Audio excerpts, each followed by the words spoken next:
Greetings and salutations, TikTok. This is my first TikTok live. So y'all gotta bear with me, because I ain't never done no TikTok live. I've done plenty on YouTube, but I ain't done this on this shit right here. So y'all have to join with me. Hello, James Flint. Hello. Wow, that's going quick. I'm going too quick for my old ass. Holy shit. Thank you, Milk Groman. Hey, Kathy Logoendrews. How y'all doing today? So, I don't know if y'all watched previous TikToks and stuff where I mentioned my YouTube channel. I have had it for 6 years. I do lives on there fairly regularly when I have a minute. But I thought I'd try one on here. And the format I do on YouTube when I do a live is I do it as a Q&A. This is the time when I allow people to come and ask me questions. That being said, I have a list. I have a list of topics that I would like to discuss, and then we can get a little dialogue going on that, on the topic of things I'd like to discuss, and doing this as a Q&A. I will say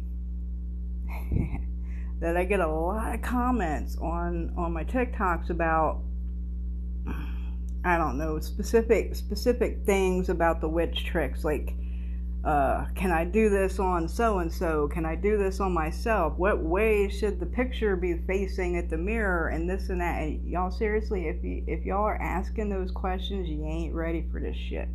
I'm just saying that right now. If you don't know that much basics, don't do this shit. Okay? I'm going to put that out there right now. But I will answer questions in this format. Because I cannot get to all the comments that are on my videos. There's just too many. There's too many. There ain't enough time in the day for me to get to all these questions, and some of them are. I always go by there's no such thing as a stupid question, but. When it comes to this shit right here, learn some basics before you try doing some shit. And I know that, you learn by asking questions. I know that, which is why I provide this format for people to ask their questions, and I can address that. So that's one thing you'll notice. Another topic that's on my list. One thing you'll notice in my TikTok videos is they're short, sweet, and simple. Because simple shit always works the best. I will say this till the cows come home. But I don't go into detail, because if you can't put the common sense together, or you're not practiced enough to kind of put them details in there, you shouldn't be doing it. I never give out everything. No real good practitioner is going to give you everything. I'll tell y'all something. I'm gonna get to your questions here in a minute. Just let me talk for a minute. Some of the best teachers I've ever had, and elders in various traditions and everything, they don't tell you exactly how to do something. They don't give you a fucking checklist and say A, B, C, D, E, F, G, this is how this is done, this is how you do it. That's not what they do. The good teachers and the good elders, if you go to them with a question or an issue or something that piqued your interest or something like this, the good elders and teachers, what they'll do is they'll give you a little piece of it. They'll give you a crumb. They'll give you a little tip of it, and they'll hand that to you. And they leave it to you with this new tip, with this new piece, to go and do your own research and try and answer your own question in your own way, with your own, I'm not real good with all the words, with your own, I don't know what word I'm looking for, your own style, I guess, with your own intellect. They don't give you the whole thing. They give you a little piece. You take that piece and you go with it and see where it leads you. You understand what I'm saying? They don't give you everything. No good practitioner is going to give you everything. And a little something else I'll tell y'all is anything that pretty much anything. There's one or two things, but pretty much anything that I'm going to put publicly out on social media is probably not something that I'm doing. This is stuff that I've learned over the years. Maybe stuff I've done years ago and it worked out well, or things like that. But most of the time, this is not going to be my shit. Because real deal elders don't give out their own shit. That being said, I have been asked over the last year and a half or so, many people have asked me to start doing classes, and I racked my brain for quite a few months trying to figure out what I would do classes on, because if you go out in internet land, there's classes on damn near everything. I mean, they're good classes, but they're out there. You know, you can take classes on herbs, you can take classes on basic witchcraft 101, you can take classes on damn near everything. That's part one. Part two is I don't give out my own shit. So what would I teach on without giving out my own practices, things that I actually put into practice and do? And then my people spoke to me, and if y'all don't know me, and I'm new to TikTok, y'all know I'm new here. I only been here like, maybe 7-8 days. And I love y'all. Y'all have given me a warm welcome on TikTok, and I am just fucking flabbergasted by the amount of followers and everything I've gotten in a week or so. But if y'all don't know me, my thing is ancestors. My thing is ancestral, and I actually started my TikTok channel to honor my ancestors, and they're very happy about it, and they want me to continue doing what I'm doing and sharing our culture with people. So that leads me back to the class. I'm working on a class for ancestral veneration, because this is my thing. This is what I do. This is what I'm trained in. Even in my African traditions, I'm trained in ancestors. So this is where one of my major specialties lies, is in ancestral veneration. So this is the class that I am working on doing. And I realize there probably are some people giving ancestral classes out there, but I feel that I could offer something that maybe not a lot of other people could offer in ancestral areas. So I've rambled for a minute. Let me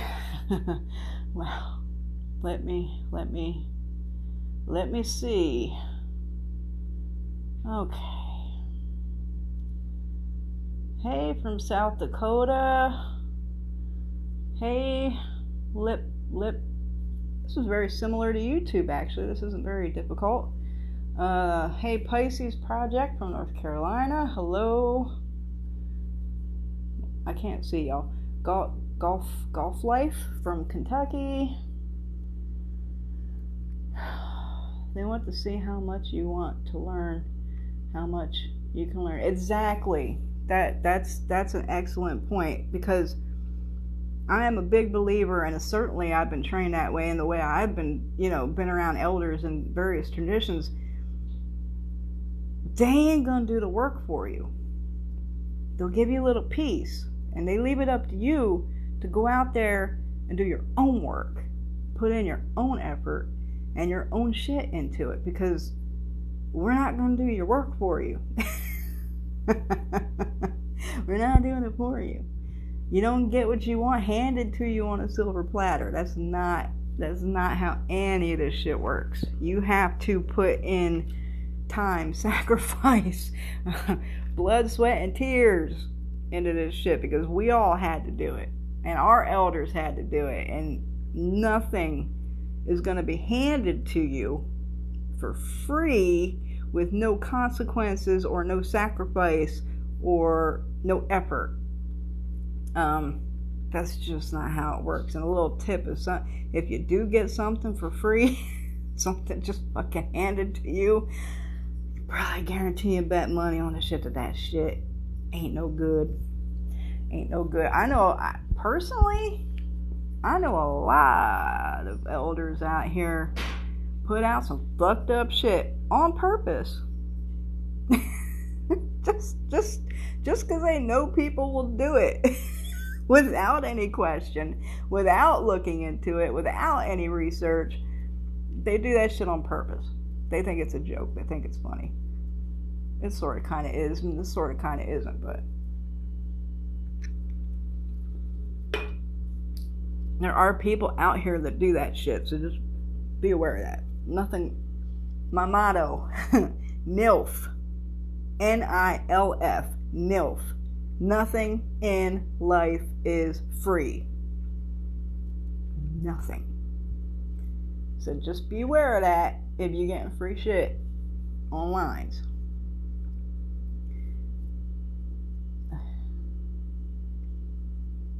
I was just about to ask you that. Okay. Oh, thank you. My tattoos. Yes. Still getting this one worked on. I was writing my artist last night, just getting ready to tell him I'm ready to come in again, and I thought how bad COVID is right now, and I'm like, I don't want I don't want to leave my fucking house, and y'all don't know me, I'm very recluse. I rarely leave my house. Maybe just go to the store or something. So yeah, when I thought about because I'm in Mississippi, y'all. It's a red state. There aren't a whole lot of people vaccinated down here, and they're very anti-mask and like all this shit. I tell you. So no, I don't want to be leaving my house and going to the tattoo shop, and with COVID blowing up the way it is right now. So I think I'll wait till next spring, and I'll finish this one right now. I was going somewhere with that. I have a lot of shit in my brain, y'all, and sometimes I forget where it was going, but it'll eventually work its way back around to where it was. Where was I going with that? Tattoo shop, COVID, red state. Oh, that's where I was going. I moved here in 2019, literally 2 months before the pandemic started. I moved here in October of 2019. The pandemic kicked off in December of 2019. And before we moved down here, my husband, bless his heart, was like, I hope y'all can hear me good. I got the microphone thingy on here. Bless his heart. Anyway, he was like, he was like, Mississippi cool and everything. He was like, but I heard tell that the people down in Mississippi are not very intelligent. And I didn't think much of it. I'm like, well, I don't care if they're not considered intelligent, because we don't socialize. We're very recluse. We don't leave our house. We don't have friends. We don't, I'm like, I don't care about the people, that live down there. I'm going there for other reasons. Well, we're here a month or two and the pandemic happens. And bless it, I was like, he said it, but I did not think that I was going to be stuck in a worldwide global pandemic with these people. I love Mississippi, y'all. I do. I love it down here. There's nowhere else that I would live except going home to Pennsylvania on the mountain. I ain't going there. Taxes are too high, and I don't like all that snow anymore.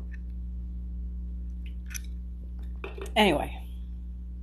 Hello, Nana Tammy 64.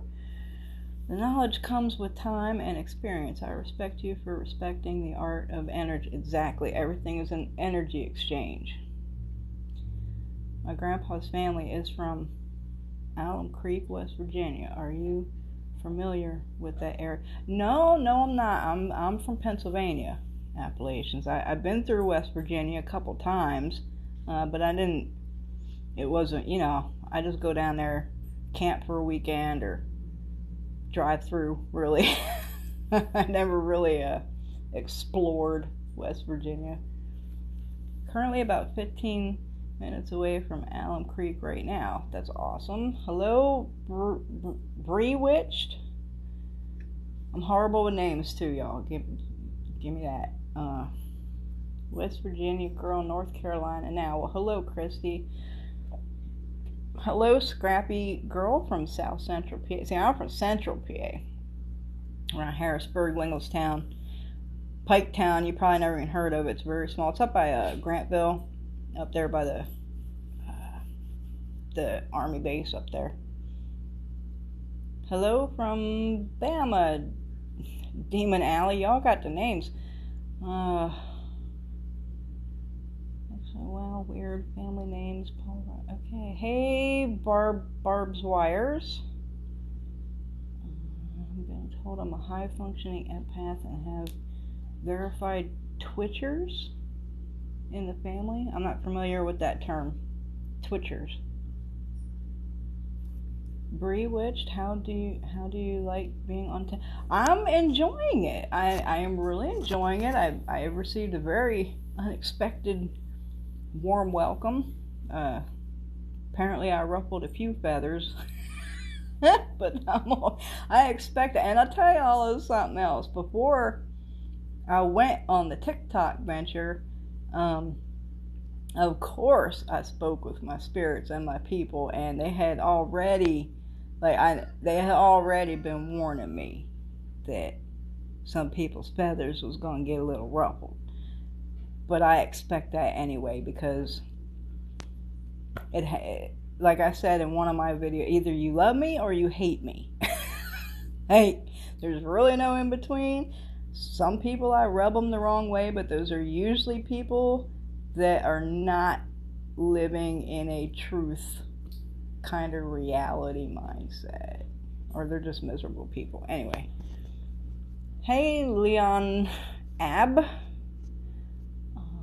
Earthomadi, hello from Missouri. See, I lived in Missouri too. I lived in Kansas City for damn near 10 years, and I hated it. I hated it. We had to moved out there in 2011 to take care of my husband's elderly parents till they both passed away. We took care of them, and then we moved down here in Mississippi. I hated Missouri. I hated it. That's why we call it misery. It's misery. It sucks. Hey, Rising Phoenix from Georgia. You would live to know when you have class event. I'm hoping to have it all worked out by winter. I don't have a lot of time, y'all. I really don't. I am massively booked up with readings constantly, which usually leads to client work that needs to be done. I do community service, spiritual community service, not like I'm in trouble on probation community service, but it's a low cost service I offer monthly, or actually weekly, 4 times a month, for people that don't have a lot of money. So that's a service that I do every weekend, and then between the readings, the work, orders, I got orders piled up out here. I got to get those together tonight. But Sundays, I try to take the day off. I try to take Sundays off. That's when I might have a little bit of time. And it looks like I put a lot of content on TikTok, like really quick. But honestly, all of those videos were done in a very short amount of time. It was when I had an extra like 2 hours. I sat down and did the bulk of them, and then I cut them up and I started putting them out. It didn't take a lot of time. Even though it looks like there's a lot, it was like all done in like a bulk thing, majorly. But yeah, I don't have a lot of time, y'all. I'm really busy. Really, really busy. But today, I was like, it's my day off. Really got everything I needed to do done except getting the orders together, but they'll be together tonight. Oh, also, any of y'all, I don't know if y'all are on here that might have booked some setting of lights with me. There is some sort of issue that's been going on for like 3 months with candles. I don't know if any of y'all in the witchy community have noticed this. Candles are getting really hard to find. Like, every supplier that I normally go to is like sold out and sold out and sold out. They've been sold out for 2-3 months. I finally did find a place where I could get some 7-day candles in a good bulk, and they're on their way. They're coming, but they're not here yet. So a lot of these light settings that have been being ordered, you're all going to have to wait until the candles come in. I don't know. It's probably due to COVID. I don't know what the issue is and why candles are becoming very scarce for the last couple months and really hard to find, but I'm trying. Y'all just going to have to be patient because it's not my fault that the candle industry is suffering some kind of setback right now. Hey, Leon Ab from California. Hello, Expriti guy from Michigan. I'm terrible. I know I'm saying this shit wrong. Greetings, Nancy from Ohio. Okay, so glad you caught me. This is my first live, so you're special. Okay, for new to TikTok, you're very good. That's because I've been doing YouTube for like 6 years. Like, I've been doing the videos for a long time. I'm just new to this app, which it's a learning curve. It is a learning curve. Pisces probably seem very comfortable. That's just because I'm real though too. It's just, you ain't never gonna see me not be real. I'm just me. Bobby loves my energy. Awesome. Leon Ab 100 from California. Izzy loves my tattoos. Awesome. Hello, Michelle from Kentucky. Are you a true voodoo woman? No. No, I am not initiated in voodoo. That's a can of worms. I could go on about that for like a whole fucking 4 hours. But there's 2 different kinds of voodoo. The way you spelled it, Voodoo, that is an Americanized form of the voodoo religion. It still should be initiatory, but the true voodoo is Vodou. Sometimes with an N on it, spelled Voodoo, which is an initiatory African traditional religion. You must be initiated to practice voodoo. That is not the tradition I am initiated into, so no, I am not a voodoo woman. Good evening, Christy from West Virginia. Hello, Bobby from Virginia. Hello, Middick from Indiana. Whew. I'll tell you what, I do lives on YouTube, and I'm lucky if I can get up to 30 people maybe, and half of them don't talk. They're just voyeurs. So I got a lot here, y'all. I'm gonna run out of breath. Okay. Scrappy Lemoyne. Lemoyne? I don't think you're spelling Lemoyne right, honey. Nancy Marie, I'm about an hour west of PA. I absolutely love that. I know, right? Oh, you ain't gonna find better mountains in Pennsylvania. Well, maybe up in Maine and Vermont and stuff. Pennsylvania got some great mountains, though. Where did you start your journey as a witch, and what did you do?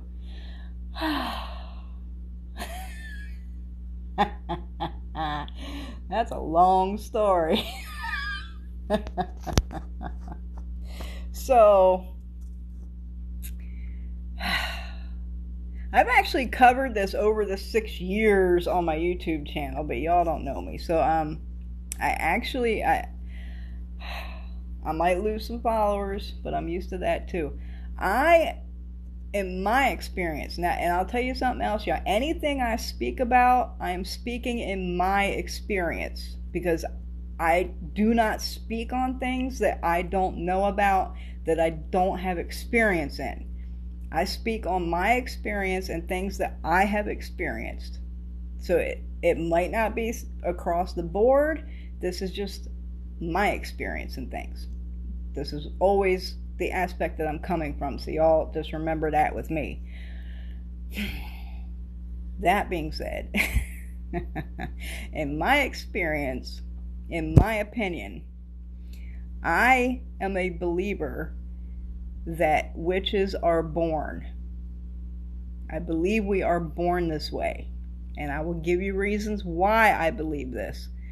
I believe we are born this way. I don't believe that someone can wake up one day and go, oh, I like this witchy aesthetic, or oh, I think I just want to try to be a witch today. I don't believe those kind of people are true witches. I don't know. Put that Harry Potter shit on it with the True Bloods and the Muggles. I don't fucking know. I just know in my experience, real witches are born this way. I'll tell you why I believe this. When I was a kid, from my very first recollection of a memory that I can remember of me having a consciousness, so a memory I can trace back from being a child, is where I say my first realization of consciousness. I knew that I was different from everybody else. This is probably about the 2 to 4 year old range, somewhere in there. I knew I was different from everybody else, but I didn't know why. I just knew I was fucking different. So I started going to school, kindergarten. I went to a little school called Fishing Creek up there in Piketown, Pennsylvania. I started going to school at the age of 6, and this was in 1983. And I'm an only child. I don't have any brothers and sisters. And I always wanted a playmate. I always wanted friends. I always wanted... I was upset that I was an only child. I wanted someone to play with and, have friends and stuff. So I went to school. And I started school, and I was very excited about starting school because I thought, all the kids would be my friends. I thought all these kids I would be friends with them. Well, about 3 months, I think, into kindergarten, I still didn't have any friends, and nobody liked me, and everybody was calling me a witch, and I'm a 6-year-old kid in kindergarten, and everybody's calling me a witch. I didn't even know what a witch was. I hadn't even seen Wizard of Oz yet, or nothing. Like I didn't know what they was saying. I don't even think they knew what they was saying. It's something ingrained in our subconscious or something, and I'll get into that too. Needless to say, they knew what I was. And this is why I always say, even before I knew what I was, they knew what I was. Because a lion doesn't have to tell you it's a lion. If you have the it factor is what I call it. If you have it, you can't hide it. And you don't have to flaunt it. Because everybody knows it. Y'all follow me? So, yeah, I'm a believer that you're born this way, and just like anybody else is born any other way they're born. Some people are born different. Some people are born with disabilities. Some people are born with different skin colors. Some people are, you can't help the way you're born, right? I believe true witches are born this way. So that's one of the reasons why I believe that, because everybody knew what I was before I even knew what the fuck it was. So back to the question, how did I get started on my journey? Well, I was raised by my grandparents. They took custody of me when I was 3 years old because my father had left and my mother was an alcoholic. So they took me from her and they actually got legal custody of me. I was raised by my grandparents and they did some strange things, which I didn't think was strange, because when you grow up in the Appalachians and you grow up in the mountain and you grow up in these traditions, it doesn't have a name. It's just the way of life. It's the way things are done. It's just the way you do things. It's not called anything. It's just how you live. And I didn't think, things were strange or anything. I didn't even realize things were strange really until I left the mountain, like left Pennsylvania, and seen how different I was raised and how different our culture and our traditions was and everything. Like, I didn't even know. But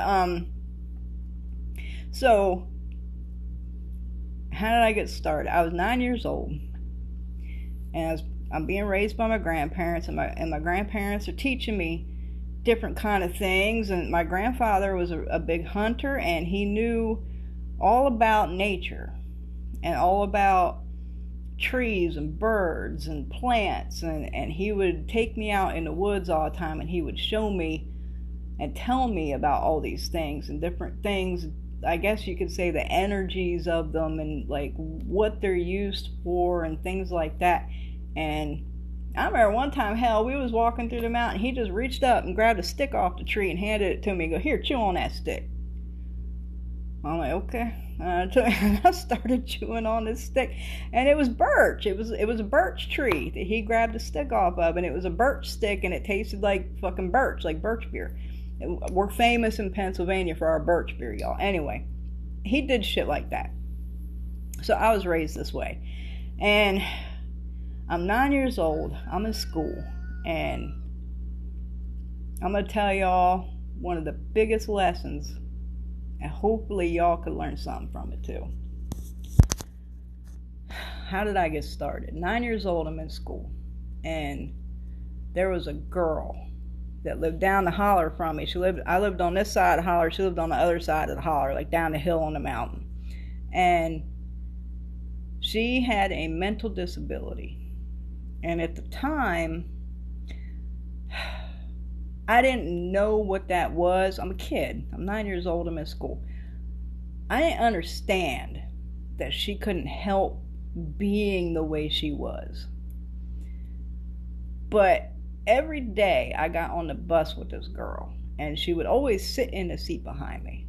And she would, the whole ride to school, she would lay back in her seat and just kick my seat. Like kick it, and like kicking me in my back. And she would pull my hair from the seat behind me and drool on me and just did all these things. As a kid, I didn't understand she couldn't help it.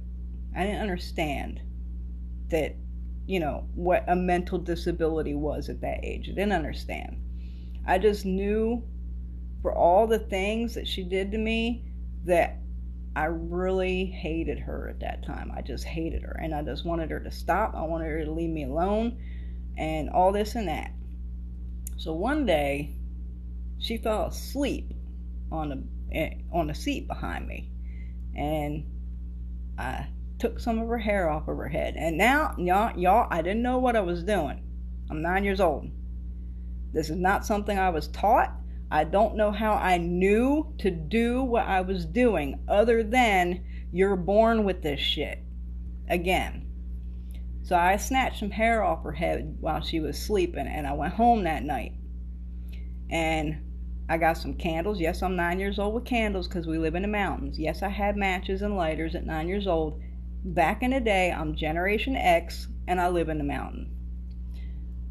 Got me some candle, got me some matches. I lit that candle, And the whole time it was burning down, I'm watching the wax melt, and I just thought about how much I hated this girl. How much I hated her and all the stuff that she did to me. And when the wax melted down, I took that melted wax and I made a little doll out of it. I know what I was doing, y'all. Nobody ever taught me this.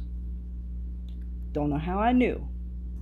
I made a little doll out of the wax.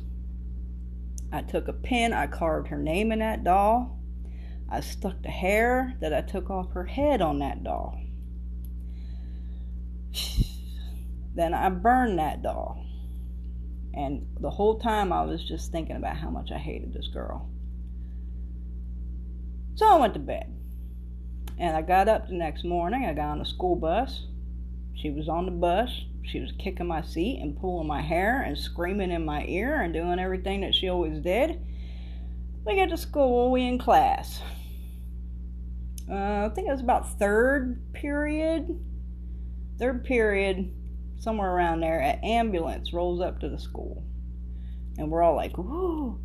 We all run to the window. We're like, oh, what's going on? Ambulance at the school. Next thing I know, her name was Alicia, by the way. Next thing I know, they roll on Alicia out of the school on a gurney into the ambulance. And at that moment, I realized what I did. She had had a severe grandma seizure and nearly died. And I realized what I did at that moment. And I learned a big lesson. I learned a big lesson at that point. And believe me when I say that I paid for what I did for many years. That's how I got started. That was the first thing, witchcraft thing I ever done on my own when I was 9 years old. That's where it began. Okay, I listened to all your videos to date. I remember a lot of the sayings I heard from my grandma. I think it's really cool that other people from other regions have heard some of these things. And a lot of people are like, I never heard this stuff when I'm from Appalachia. Don't even get me started on that shit, y'all. Seriously, I didn't even know people said it different until I left Pennsylvania. Where I'm from, everybody says Appalachian. That's how we say it. And I didn't even realize that they said it differently until I left Pennsylvania. So this Appalachia or whatever thing,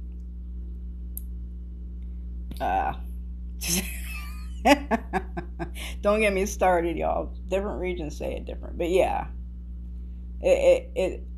I love seeing that other people are kind of familiar with some of the little superstitions and things I've been talking about too. I think that's really cool that it goes beyond like my little Pennsylvania Dutch culture thing. The Susquehanna is within eyeshot. Yeah, Susquehanna. Go down there all the time. My uncle had how that has the islands out there in the river? My uncle for years, he had a cabin out there on one of the islands in the Susquehanna, and he had a pontoon boat, and we'd go out to his little cabin out there on a pontoon boat and go fishing and stuff all the time. I know where Hamburg and York and Hershey. Okay, Hershey. I grew up about 7 or 8 miles away from Hershey. I actually went to Hershey Middle School. It's Grantville and stuff up by that area. That's where I'm from.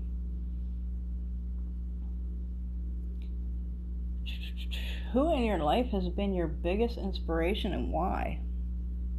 Oh my Lord.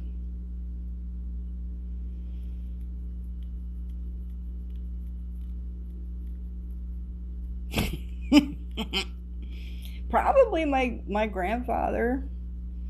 My grandpa. I'm lucky enough that he's actually still living, and he'll be 92. Wait, so it's 2021.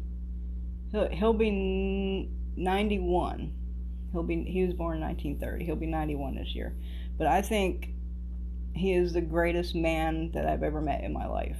Like, I love him. He is him and my aunt, and yes, we say aunt. We don't say aunt. My aunt, one of my aunts, is one of the most beautiful, lovely women that I've ever met. I have never seen that woman be angry a day in her life. Even if she had cause to be angry, she wasn't angry. She is the kindest, gentlest, most giving, beautiful soul of a person that I might have ever met. Her and my grandfather, I think, are my biggest inspirations. Oh, Nancy has learned so much from my videos. Well, awesome. That's what I'm here for. Is there anything I can do to help my fiance in ICU heal? I mean, why is he in the ICU? Hope it ain't COVID, but it would really depend what the condition, why he's in there. And there are prayers. I mean, prayers always help. Kansas, how do you get rid of a spell book with a hex on myself and a friend person died? How do you get rid of a spell book with a hex on myself and friend person died?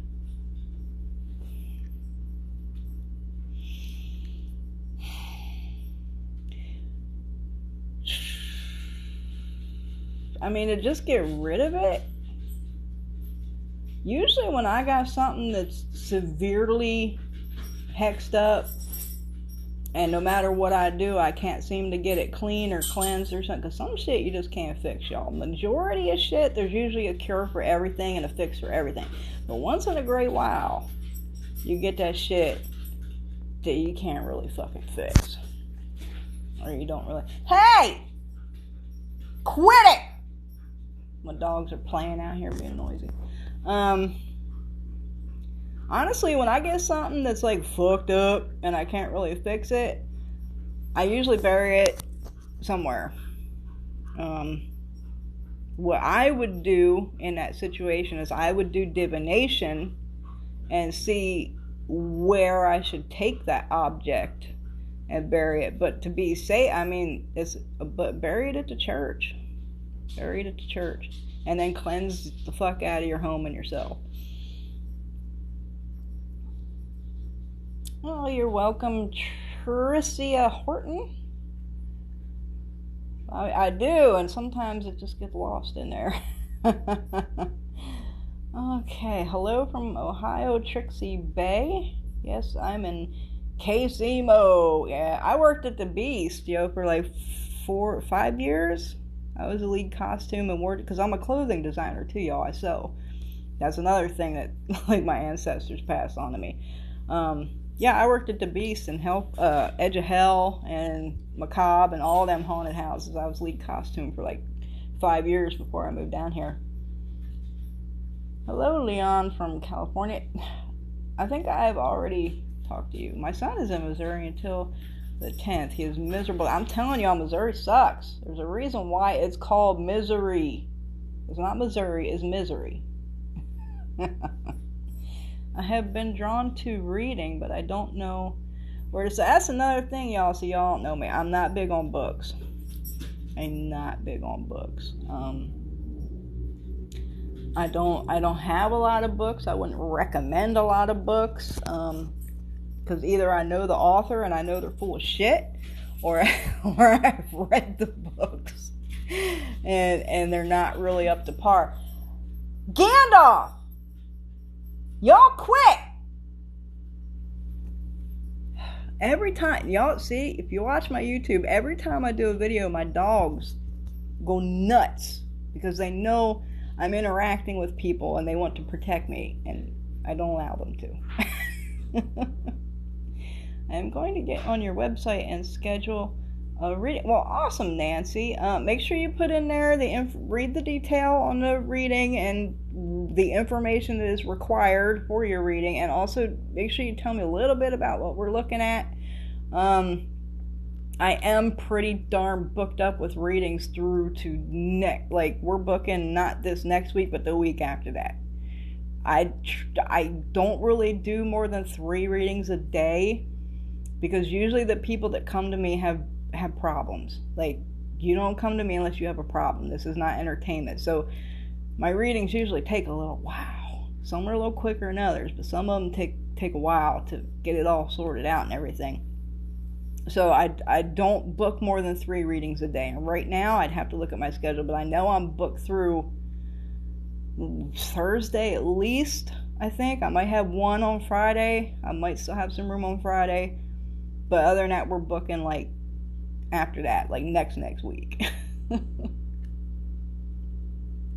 That says so much about you. Community service is awesome. That can really give someone exactly. And like I said on my videos, I'm about them, we pour. I'm about that poor witchcraft, and I realize that people don't have all that money, which is why I do the very much discounted community. To get a spot in community service, y'all, it's like $12. Like, it's very discounted. Like that, that's a Starbucks coffee.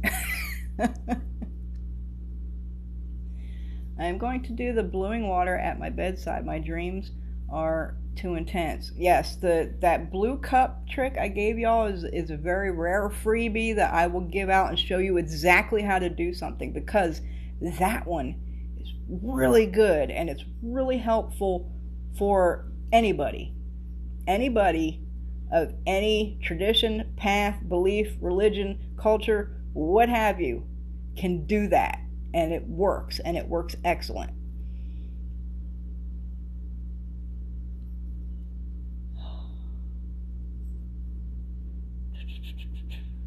What's my YouTube called? It's Primitive Roots. Same Primitive Roots or Primitive Roots Conjure. Same thing here. It's all my shit is the same across all social media, y'all. It's Primitive Roots or Primitive Roots Conjure. On Facebook, on Instagram, on YouTube, on everything. I finally found me an old horseshoe. Do I need to clean it up before hanging it? So as I was talking in that video about that, I'm not going to tell y'all exactly how I fix a horseshoe in my traditions, but I will tell you that when it comes to iron, you need to wake up the spirit of that iron, and you need to give it a bath, which we call a fire bath. I believe if you look on my YouTube, you will see an example of a fire bath with iron. Basically what you're gonna do, if you got some iron that you're trying to use for protection, you're gonna throw it in a pot, like preferably like a cast iron cauldron kind of deal. Throw it in the pot and throw some flammable shit on there, like high proof liquor or spiritual colognes like Florida water have a very high alcohol content. Pour that shit in there and light it up and let it burn. That's a fire bath. Yeah, but don't use anything but liquor, and it has to be a high proof liquor for it to burn good. You're not using anything that'll catch fire. You're using liquor or spiritual colognes to cleanse that iron with the fire and wake it up. Then it'll work a lot better for you. Am I a good witch or a bad witch? I'm a little bit of both, honey. We all about balance. Can you read my energy? Not without a reading. How do you get a third party out of my husband and my life for good? What's the YouTube called? Again, it's Primitive Roots Conjure or Primitive Roots. It's one of those on YouTube. How do you get rid of a third party? I mean, it depends on the situation. Do they live with you? Is he cheating on you? Which is kind of what the fuck I'm hearing. It depends on these situations. A family member. I mean, these are all going to be different solutions. Show us some magic. Honey, I show you magic every day on them videos. You agree we are born witches? Yeah, thank you. Some of y'all agree. A lot of people take that personally. Like I said, you'll never hear anything but truth over here. Never, ever, ever. I only speak truth. I only live in truth, and I'm real deal. Is it a passed down thing? Which is, I actually don't know the answer to that question. Is it a passed down thing? Being born a witch? I honestly, I don't know the answer to that question. I haven't quite figured out myself. I do believe it could be lineage based and family line generational. It could be that. Or it could be, have nothing to do with that. It could just be, come from somewhere else. You know what I mean?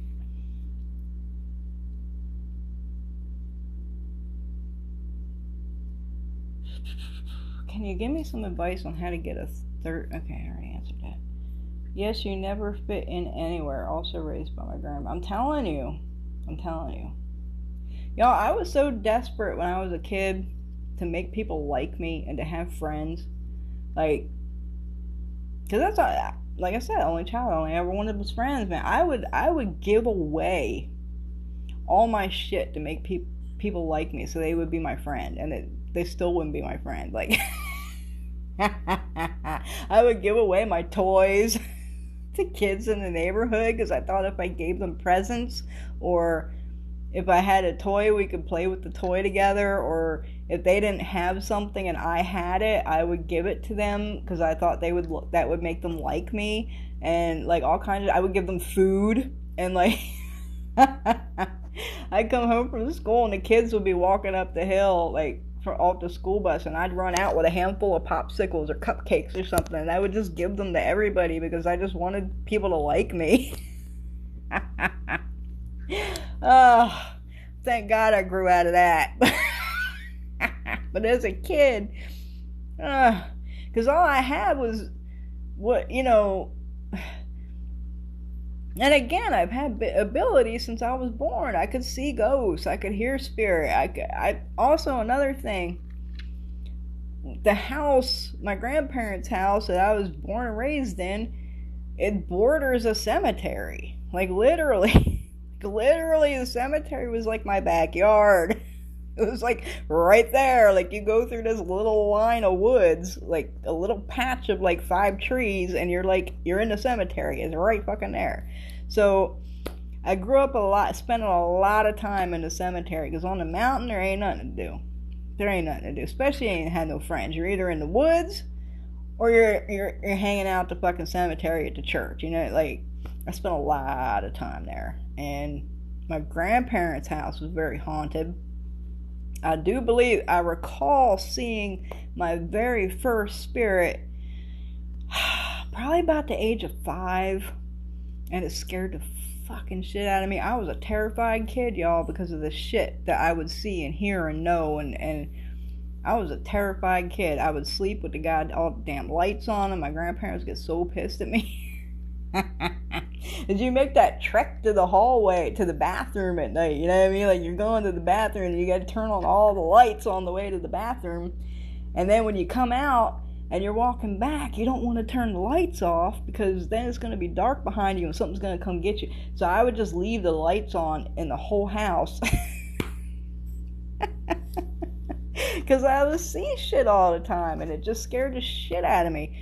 The first spirit I seen, I believe I was 5 years old. And because I was such a scared kid, I had this routine with my grandparents. When I went to sleep, they would leave my bedroom door cracked, like just a crack, and they would leave the hallway light on. But see, they had this little thing that after I fell asleep, they'd turn the light off before they went to bed. So I got in the habit of every time I woke up in the middle of the night from a crazy noise or something, the first thing I would do is sit up and look at the door, and I would see if that hallway light was still on. So that was my habit. And this one night, man, I woke up and let me turn my notifications off. Hold on. I woke up and I sat up and I looked at the door for the hallway, and the light was off, and I was like, God damn it. Well, as I looked at the door and seen the light was off, I noticed there was a hand on my door. Okay, so like here's the door, and it's cracked, right? Well, there was a hand wrapped around the door frame, like somebody was standing behind the door. And it was like a really, really white hand. And I'm like looking at it, and I'm like, okay. Well, as I'm looking at it, well, down here at the bottom, a foot slides out from behind the door. I was like a hand, and there's a foot sticking out now at the bottom of the door. And I'm like, what the fuck is going on? And the next thing I know, a head pops around the fucking door. Y'all, I'm telling you, I screamed so fucking loud. My grandparents come running in. They didn't believe a damn thing I was saying. They thought I had a nightmare or something. But I slept on the floor in my grandparents' room for about 3 months with a sleeping bag, because I wouldn't go sleep in my bedroom again after I seen that. Oh Lord, we go through some funny shit.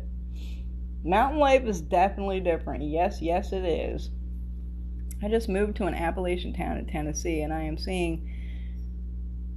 am now embarking on a witch's journey. Well, good for you, honey. Same about not thinking it was strange until I left it, right? There was no name for it. We have very similar life experiences. Well, that's awesome. Animals become my friend. Yeah, I'm big on animals too. I seem to have a connection with birds. Do you believe in this? Birds are messengers, so they can be messengers of different things, but they're pretty much always messengers. So that could be like, if you're having a connection with them, either you're getting the messages, or you have a similar alignment to be sort of like a messenger kind of person. I mean, that could be it. It could be something else, but that's a good guess. Hey, from Mississippi, howdy toddy. I'm in Laurel. We're down here in Laurel.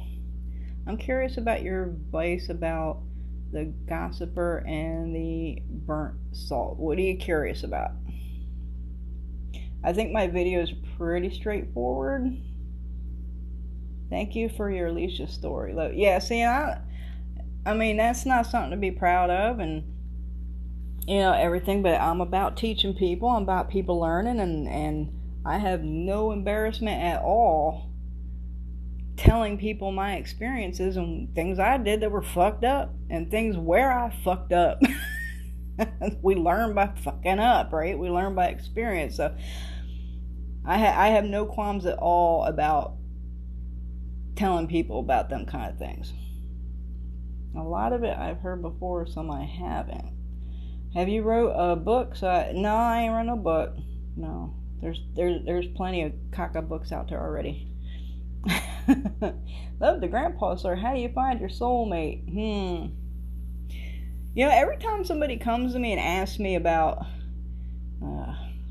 where's my twin flame, where's my soulmate, when am I going to be in a relationship and all this kind of deal and thing, my advice always is, you're not ready for a relationship until you are happy being alone. Until you are truly happy being alone with yourself and do not require anybody else or a relationship, that's when you're ready for one. Hey, from New Orleans. I'm thinking about coming back down there for Halloween. Maybe. Depends on COVID, but that's what we're planning on. We try to go to New Orleans a couple times a year. I'm only an hour and a half or such away from New Orleans, but we haven't been able to go very often with COVID. We came this summer though. Almost every superstition I've heard you speak of, my grandmother always told our family. That's awesome. I think it's so cool that other people like have heard these things or believe these things, or that it's not just us. Lemoyne is the name of my town, just across the river. I know where Lemoyne is. My first apartment by myself ever was over there in New Cumberland. I know right where you're at. My friends live out there in Enola. I know where you at. Do you know any stories about the fair folk or similar? So you talking about fae?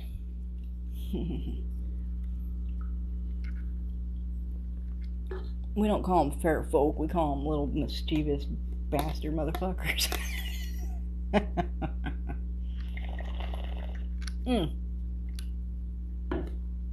I'll tell you something else. That was one of my very first interests when I was a little kid witch growing up. And that's another thing that made me so fucking different from everybody else and probably got me picked on a lot, was that I wasn't interested in the things that everybody else was interested in. I would purposefully go out of my way because I loved to read. When I was a kid, I told you I ain't into books now. When I was a kid, I devoured books. I read everything I could possibly read, and my preferred topics were anything occult, anything. I mean, I did the whole stint through the Greek mythology, the Roman mythologies, all the cryptids, the Loch Ness Monster, and the Bigfoots, and the mermaids, and the unicorns, and the fae, and this is the things I was interested in, and I would go way out of my way to get any kind of books on these subjects and just devour the fuck out of them. And fae was one of my big interests when I was a kid. Yeah, I've probably read tomes of books on fae, and I haven't retained any of that shit. That shit has been completely fucking wiped from my brain. I know this much about fae. Even though that's all I read for 4 or 5 years of my life when I was a kid. I retained this fucking much of it. I know we don't fuck with fae. I know we bust our eggshells up so the fae don't live in them because they like to live in them.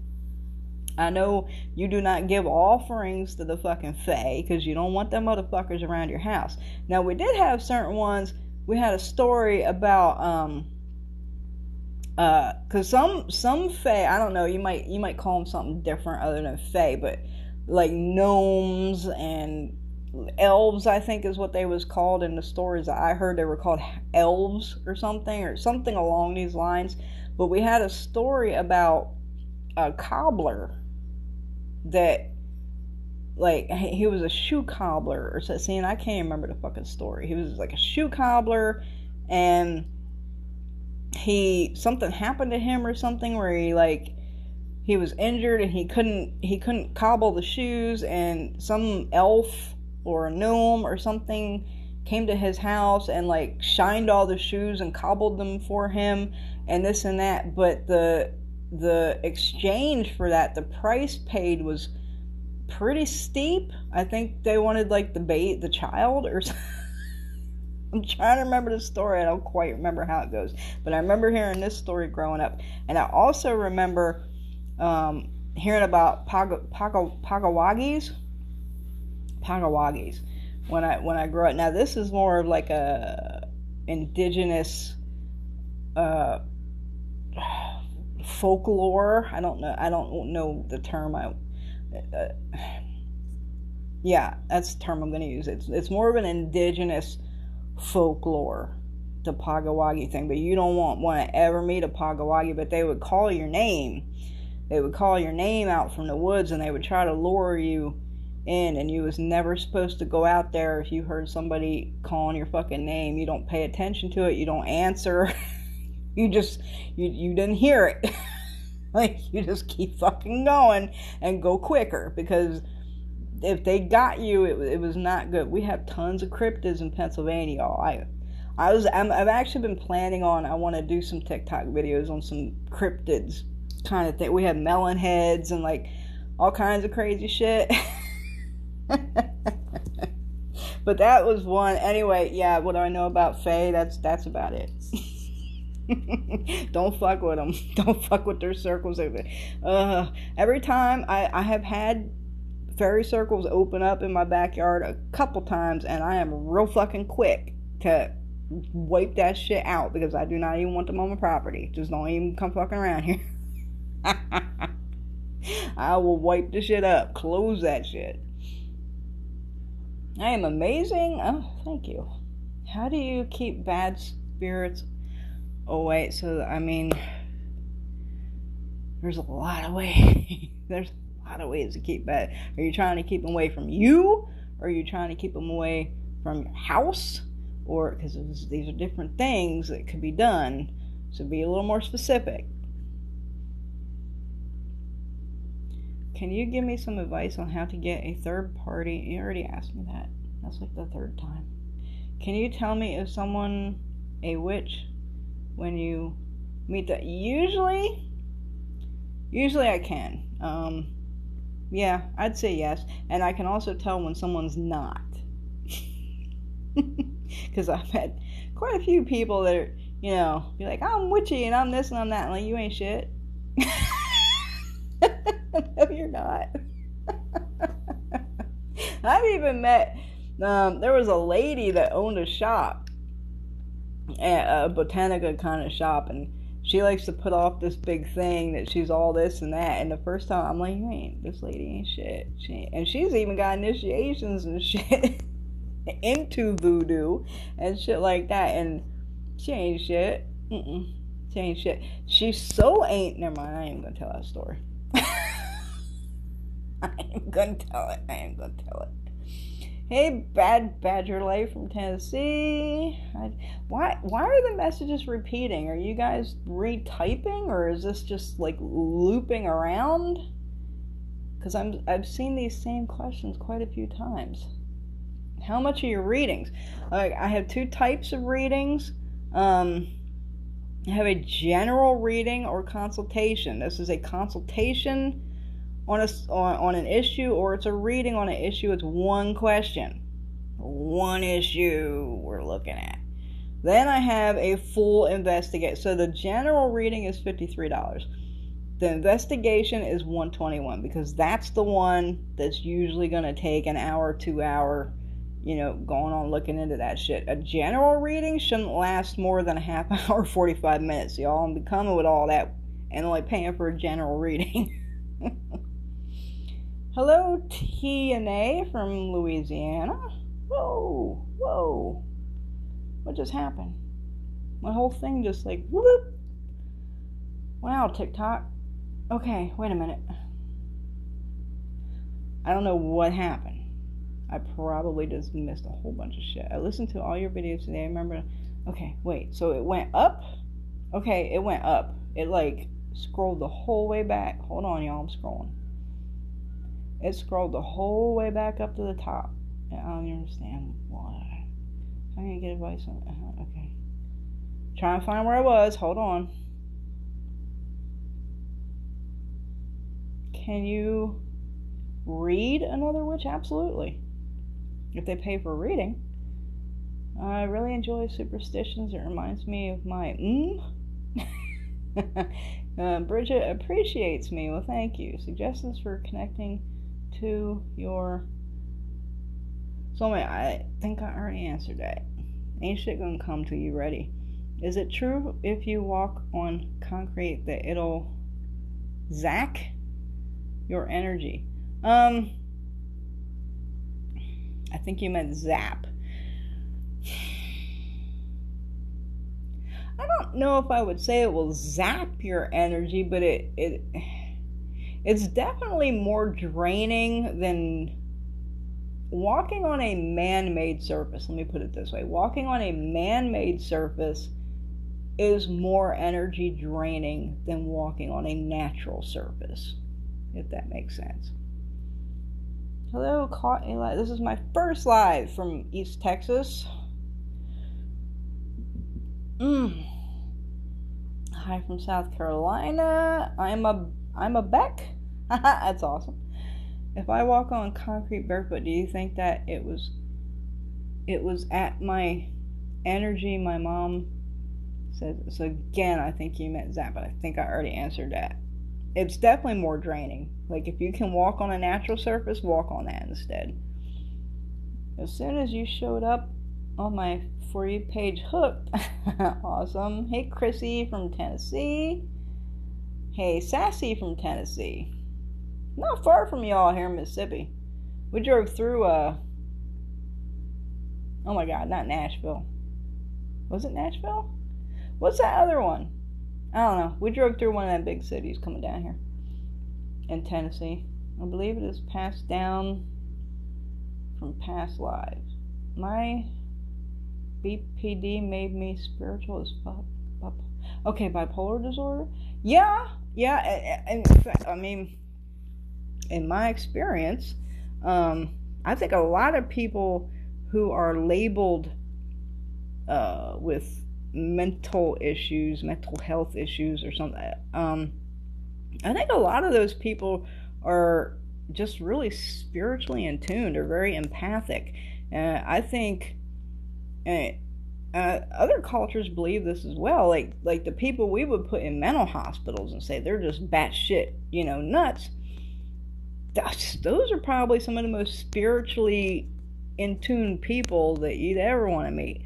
I used to go to New York City a lot because my husband had a band and whatever. We went to New York City a lot, and I kind of made it a habit of talking to a lot of homeless people. Like, I liked having conversations with the homeless people. And I don't know if y'all know this shit, but back in like the 80s, I think it was the 80s, it was either the 70s or 80s, somewhere around there. In New York City, there was a very large mental hospital that just lost its funding, and they completely shut the hospital down and just left everyone loose that was in the mental hospital that got shut down. And a lot of those people are the homeless people. And I really I've had some really good conversations with homeless people in different places.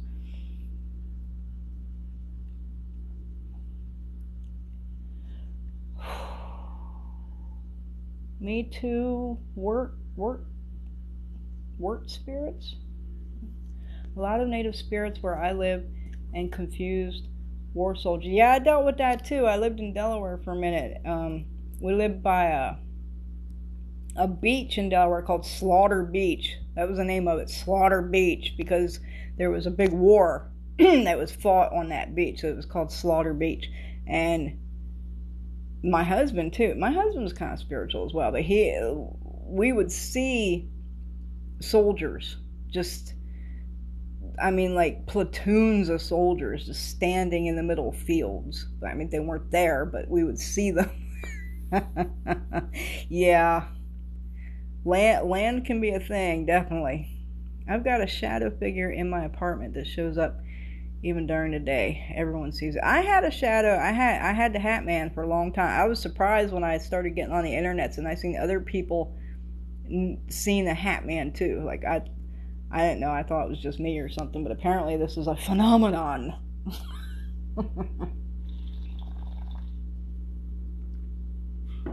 But I will reiterate what other people that I have seen who have dealt with shadow people and have dealt with the Hat Man and all that stuff. He never did nothing to me. He gave me a weird feeling, like kind of deal, but he never did nothing. He just stood there, like, all the time. He like basically lived in my hallway at this apartment I had in Harrisburg, and because all the bedrooms were in the hallway, and he would be in the hallway. He would never leave the hallway, but he'd be in the hallway. So if you're sitting in the living room, he'd be standing in the doorway in the hallway, just standing there. If you was in the bedroom and you had your door open, he'd be standing in the doorway in the hallway. But he never left the hallway, and he never did anything. It was just a creepy thing. And after I left that apartment, I didn't see him anymore. So I don't really know the deal on the Hat Man, but in my experience, and even other clients that have come to me that have shadow people. Now, some shadow-looking things will attack you. I'm not going to say they won't. That's a thing. South, y'all, there's fruit flies and shit around here. Mosquitoes, oh my God, don't even get started on the mosquitoes in the South. Anyway. Shadow people, certain shadow people have attacked people. They can do that. But the majority of the ones that I'm aware of, that a lot of my clients have dealt with and other people I've talked to, they don't do anything. They don't do anything. They're just there. Like, they don't cause any harm. They don't do any good. They're just there. Like, I don't quite understand the phenomenon of shadow people, which is really strange because that's what I do. Like I said, ancestors is my thing. I work with the dead. This is what I do. So I'm kind of under the premise that shadow people are not mortal. They're not dead people. Even though they have the shape and form of people, I don't believe that they are actually human spirits. I think there's something else. There's something other than human. Because this is what I do. I work with the dead. I've got a... Okay. Your background lamp is... Yeah, it's one of them flame lighty things. So, it looks like a flame. My name's Amanda from Tennessee. Hello, Amanda.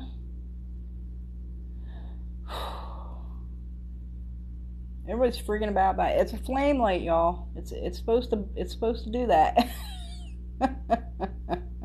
I'll tell you something though. I did catch a spirit on one of these TikToks, and I was waiting for somebody else to see it, and nobody got it. Like, nobody saw it, and I'm like, what the fuck?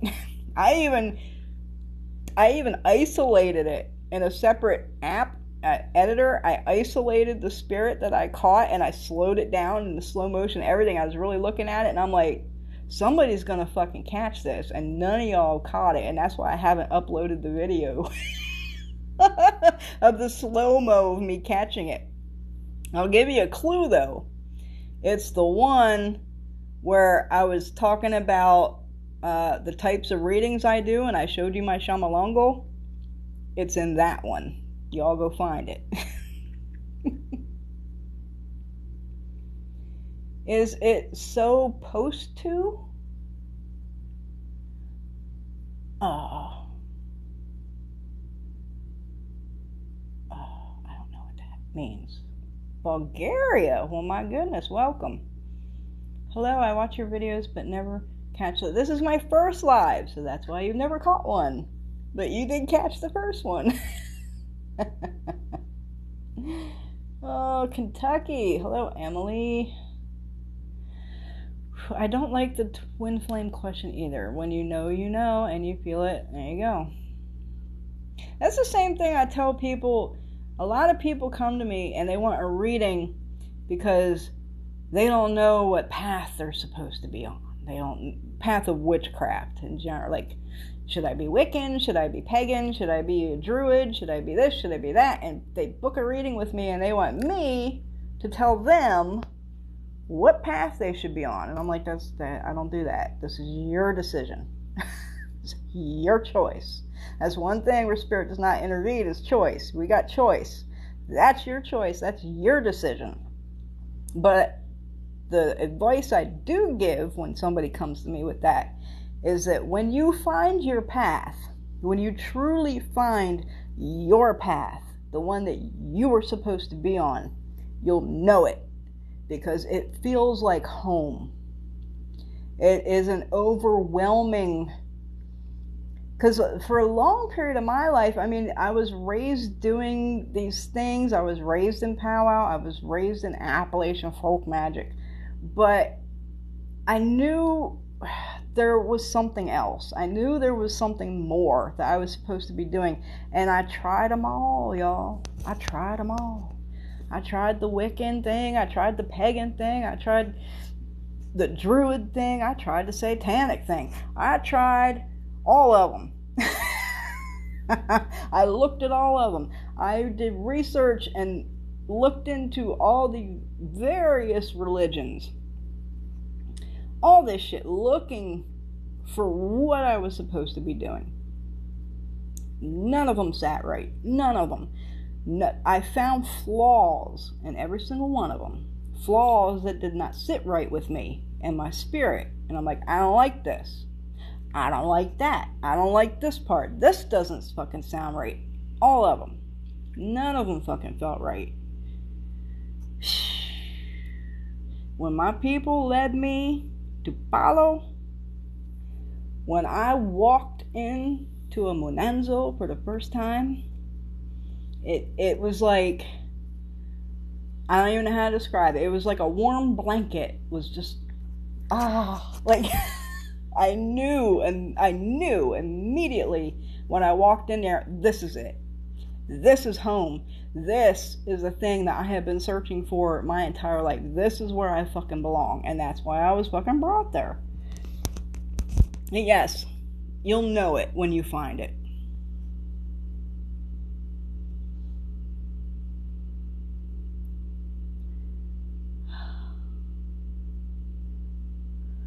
Why does it tell you when somebody follows you and it's just taking up a lot of space in this thing? Like, I gotta scroll forever.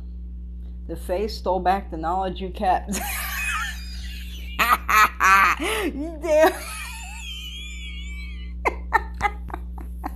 That is probably accurate as fuck. You probably just fucking nailed it. I never even fucking thought of that. You probably just fucking nailed it. How should I help my friend seeing shadow people? She stayed with me for a few more weeks, just told me. Okay, so she's seeing shadow people in your house.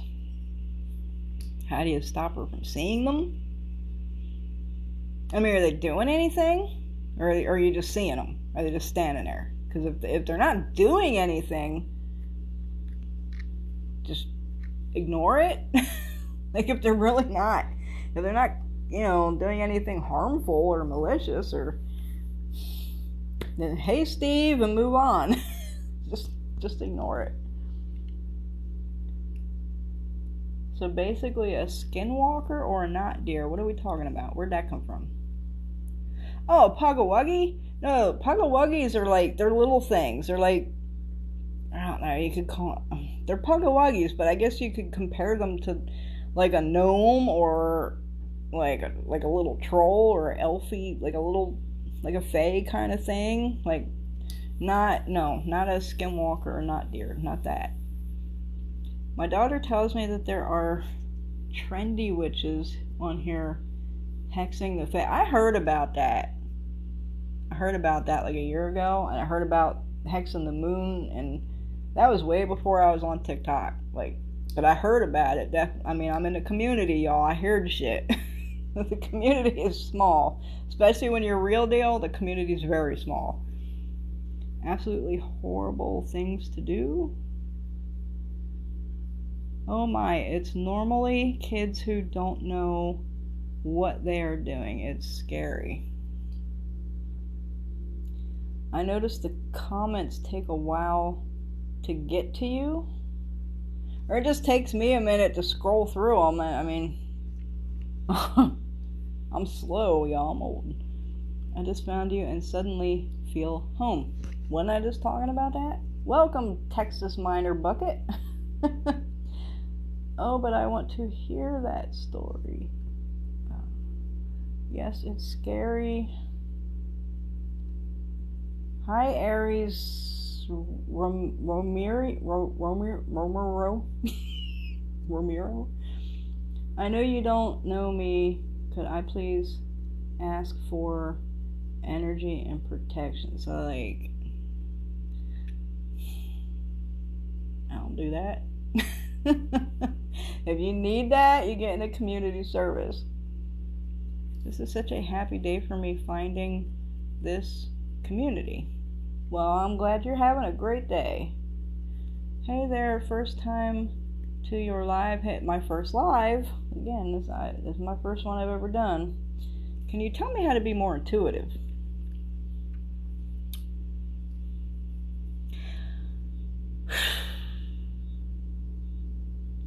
I mean, honestly, it's all... The damn near anything y'all ask me is all going to go back to ancestors. Get your ancestors strong. Get them elevated. Do it consistently. Do it daily. Because your ancestors are your foundation.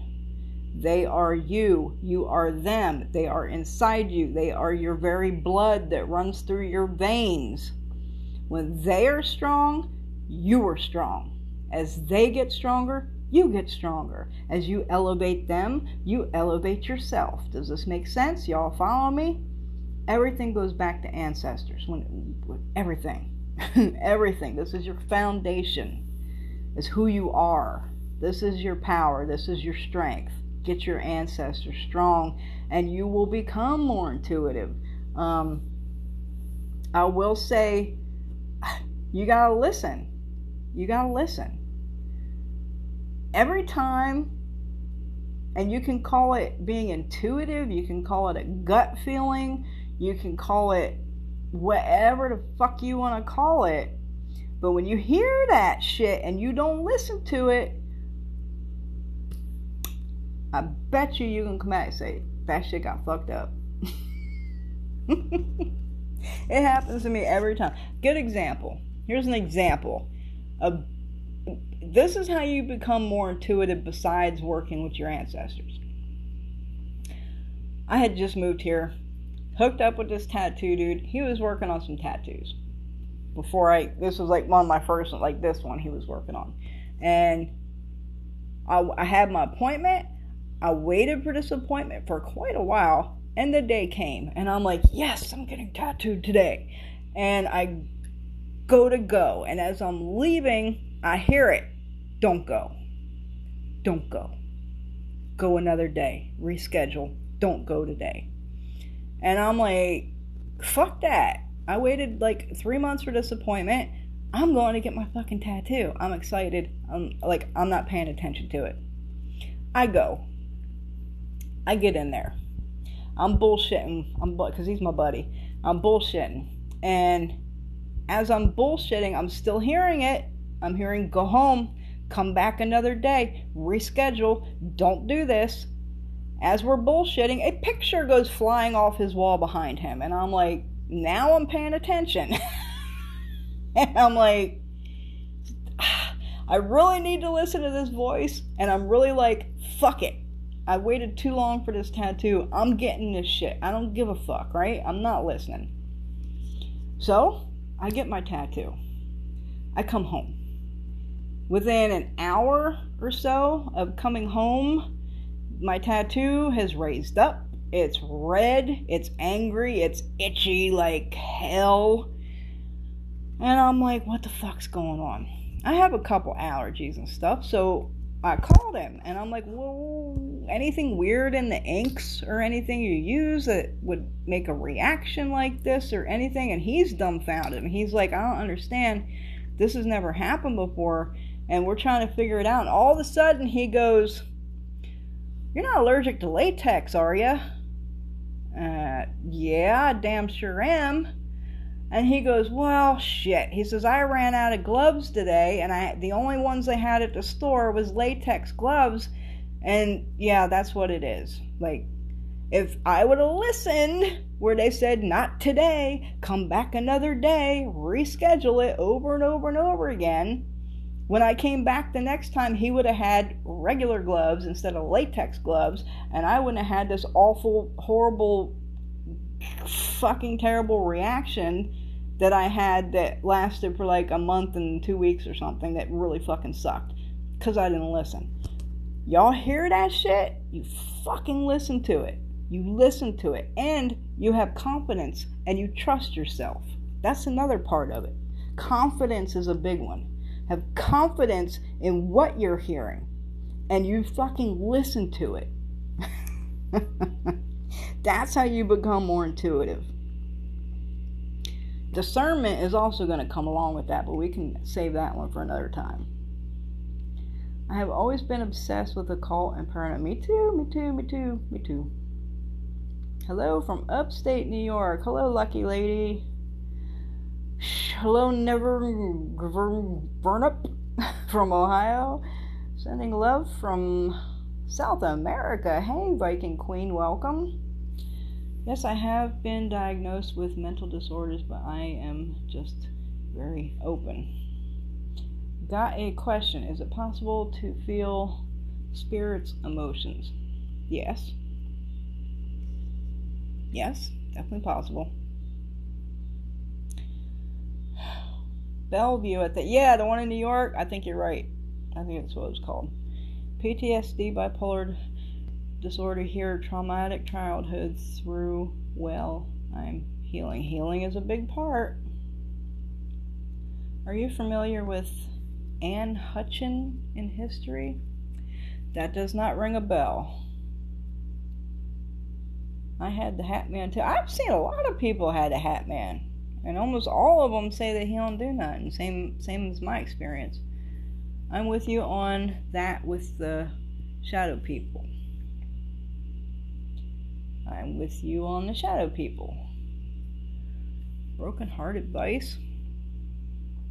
I know broken hearts suck ass. I'll give you another little gem. Get your bags out and start dropping these gems. Y'all want gems? Y'all want crystals? I'm giving them to you. Put them in your little fucking bag. Here's one for you.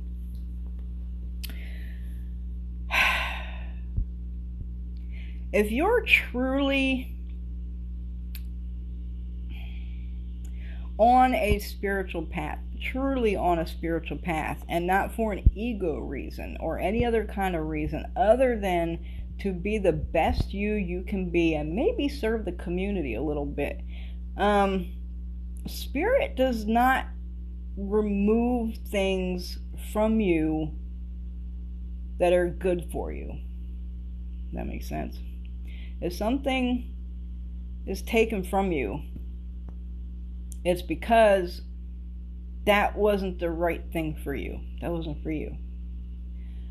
And when they take something from you, it's almost damn near always, in my experience, to make room for something better. You got to get rid of that old thing, that thing that's not for you. You got to get rid of that. Because over this little mountain, you got to climb this little mountain and get over the top and come down the other side. Over that hill, there's something better on that other side. There's something meant for you and good for you over there. But first, we got to get rid of that old shit. That old shit got to go away. And also,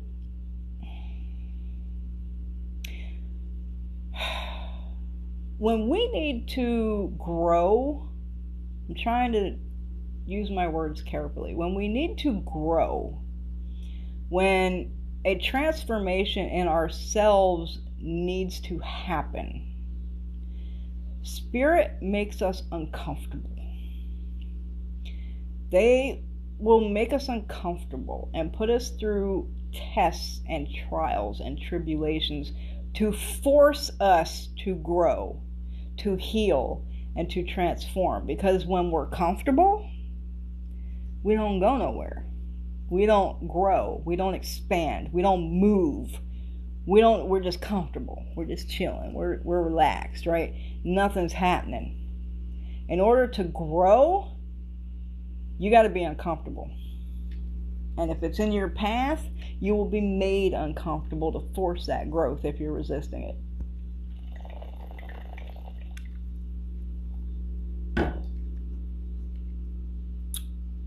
Hey, LaDonna Lockhart from South Carolina.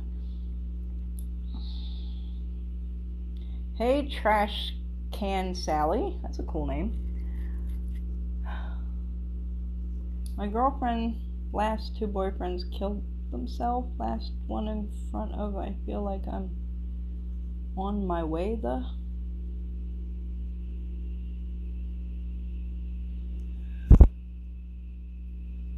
That's tragic. Wow. Last 2 boyfriends your girlfriend had killed themselves. The last one was in front of her.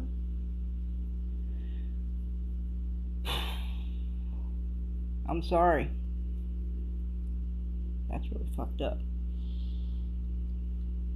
Can you tell me how to be more intuitive already? answered that. My bad, I was trying to scroll through the comments. We have led parallel paths for sure. Awesome. I'm getting that warm blanket feeling. Where do I live? I live in a low country, Mississippi. Now, I moved here in 2019. And the apartment I live, 4 people was killed and murdered.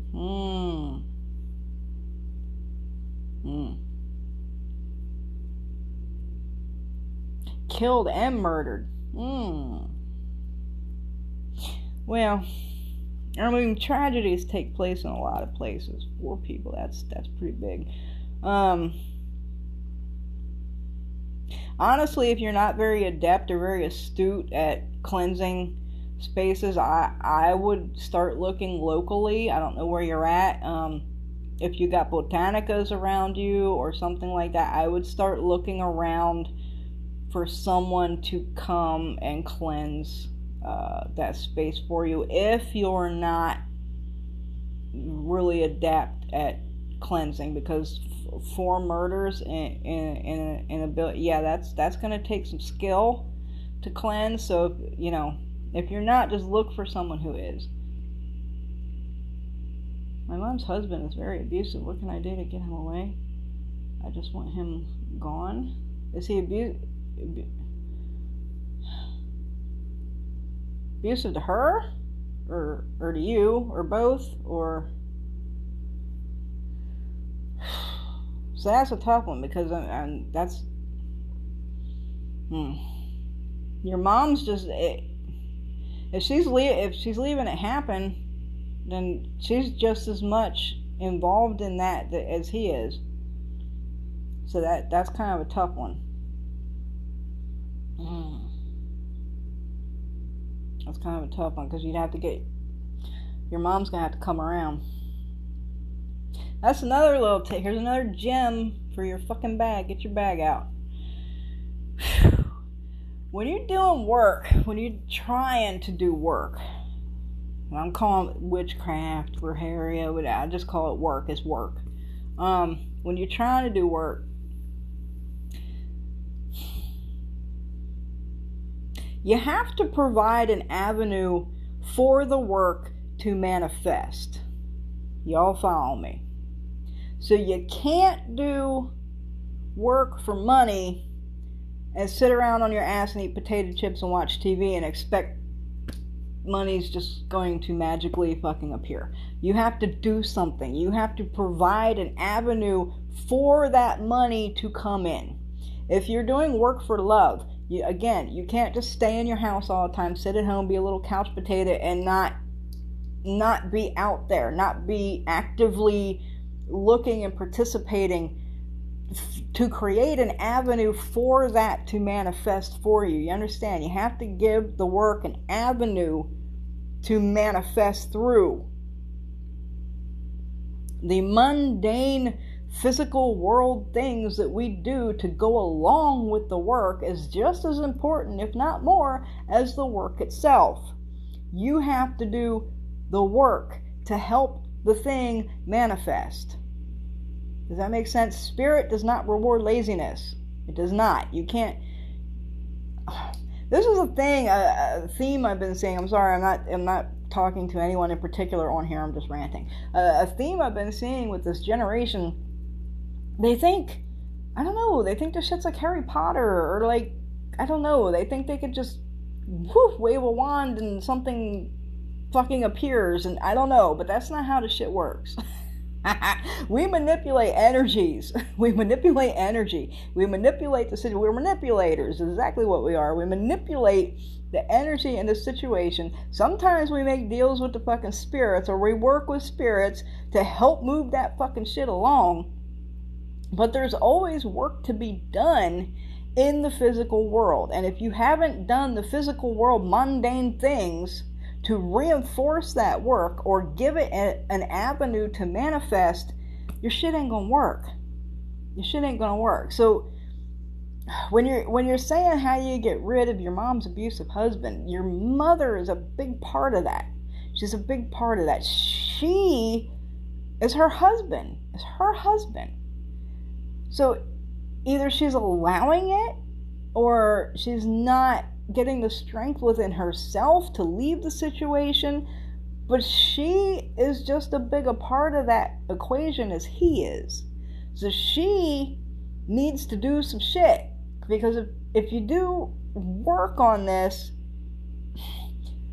it's either not going to work, or it's only going to work for a very short amount of time, or it'll work in the opposite way, because you're not backing up your intent. You're not backing up. You're not. Y'all follow me? You have to show spirit. You have to show them that you're invested in this. This is what you want to happen. And if you're not doing the physical world, real deal, mundane things to show that, then they ain't going to help you. They ain't going to help you. They're going to say, oh, she playing. She don't want this shit, or she be doing this or that. Or, you know what I mean? They're not going to move for you. They're not going to help you. You got to do the mundane shit is just as important as the magical shit. Trust me.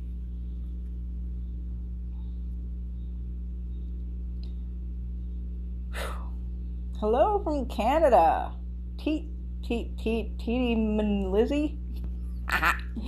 What if you don't know of your ancestors, and how do you connect? You do not have to know your ancestors. This is a big thing that people misconstrue. You do not have to know who they are, because they know you, because you are them. I'm big on my Facebook page, y'all. I posted a meme about all the generations that existed and how many ancestors you have to get to you being born. And it's like up in the hundreds of thousands. We have hundreds of thousands of ancestors. Each of us do have hundreds of thousands of ancestors each. We don't know who they all are. You don't know who any of them are, because they are in you. They are you, and they know you. And that's all that matters. That's all that matters. You don't need all this crap. You don't need all these pictures and things and all this stuff. You don't need that stuff. It's in you. They're in you. They're your blood. Literally, your blood is your ancestors. All you need to work with your ancestors is a white candle and a glass of water. That's all you need. From there, you can go add as much as you want, go elaborate as you want. What you need is a glass of water and a candle and a conversation. That's it. That's all you need. They'll let you know who they are, trust me. See, adoption and adopted ancestors is also a thing. Adopted ancestors is also a thing. Adopted people are extremely lucky people, because not only do they have their blood ancestors, but they were adopted. They were officially taken into this other lineage, this other family. That's their ancestors too now. Those are adopted ancestors. So you got all kinds of foundation under you. Adopted people, y'all got it. Y'all got it.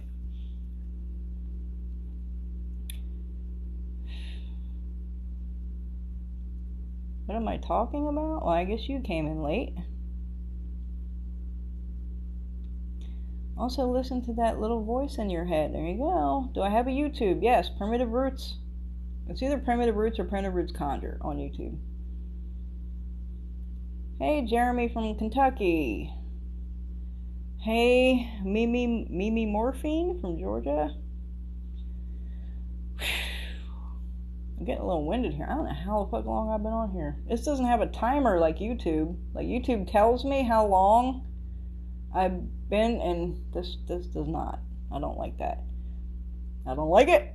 I don't like it one bit. Hey, Joel Lewis from Louisiana. Hey, Trevor Marshall from Oklahoma. Hey, Chastity Blackstock. How are you? Stephanie Barrel loves my channel. Hello from upstate New York. Upstate 518. I've seen the Hat Man, but I was attacked and there was a purple cloud above me. Are you sure that was the Hat Man?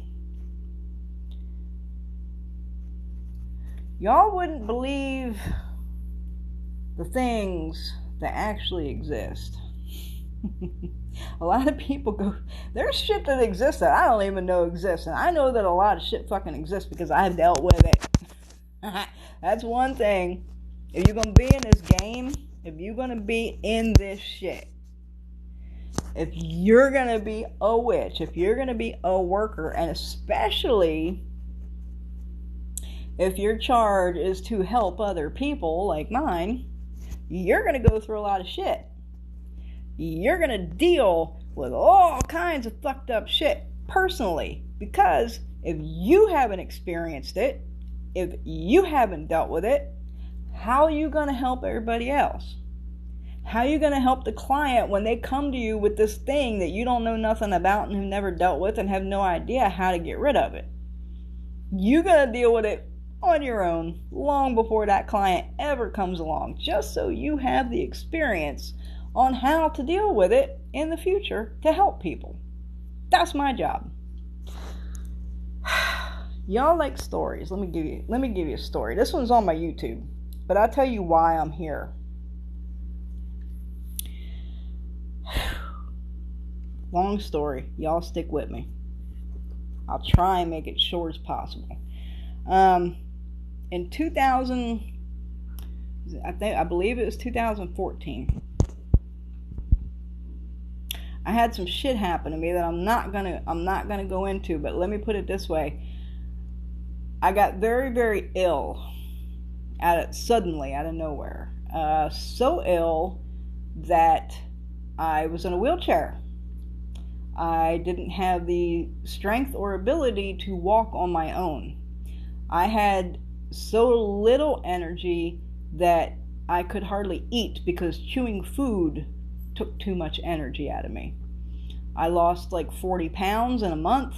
Not lying, like 40 pounds in a month because I wasn't eating. And I couldn't walk. I couldn't leave my house. I could barely get out of my bed.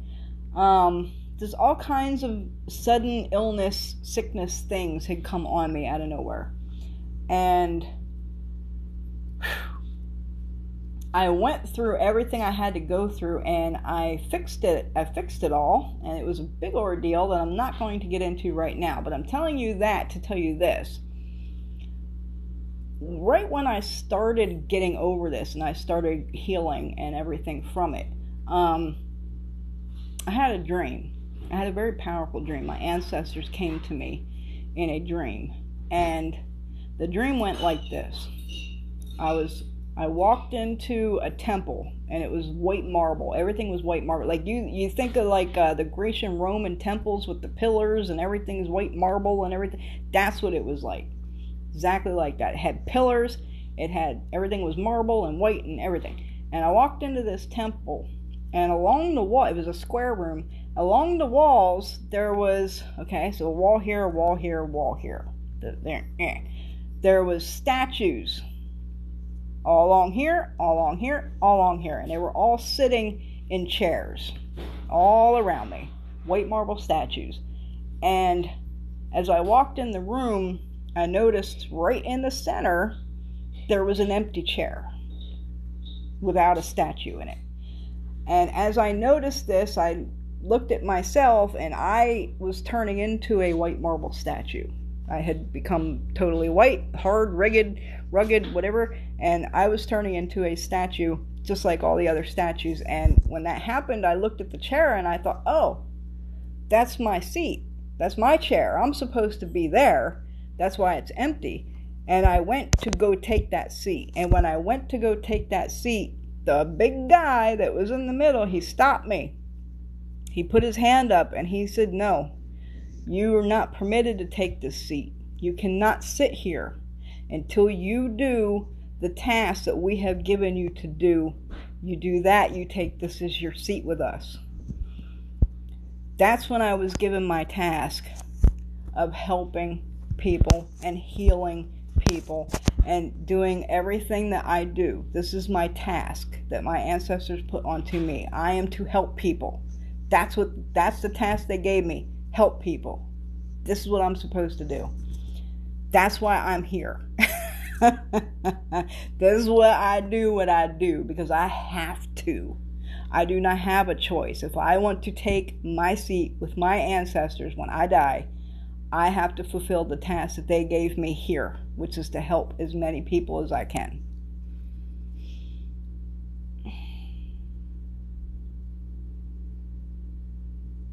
Scrolling back, hold on.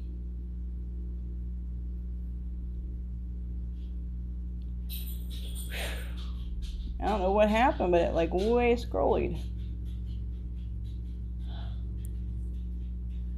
Hey, gypsy girl from Pennsylvania. There's domestic violence. I missed all this shit. Hold on. Scrolling. I don't know where I left off at. Never been. Okay, somebody's talking about Gulf Coast. I'm scrolling. Give me a minute, y'all. Give me a minute. There's a lot of shit here.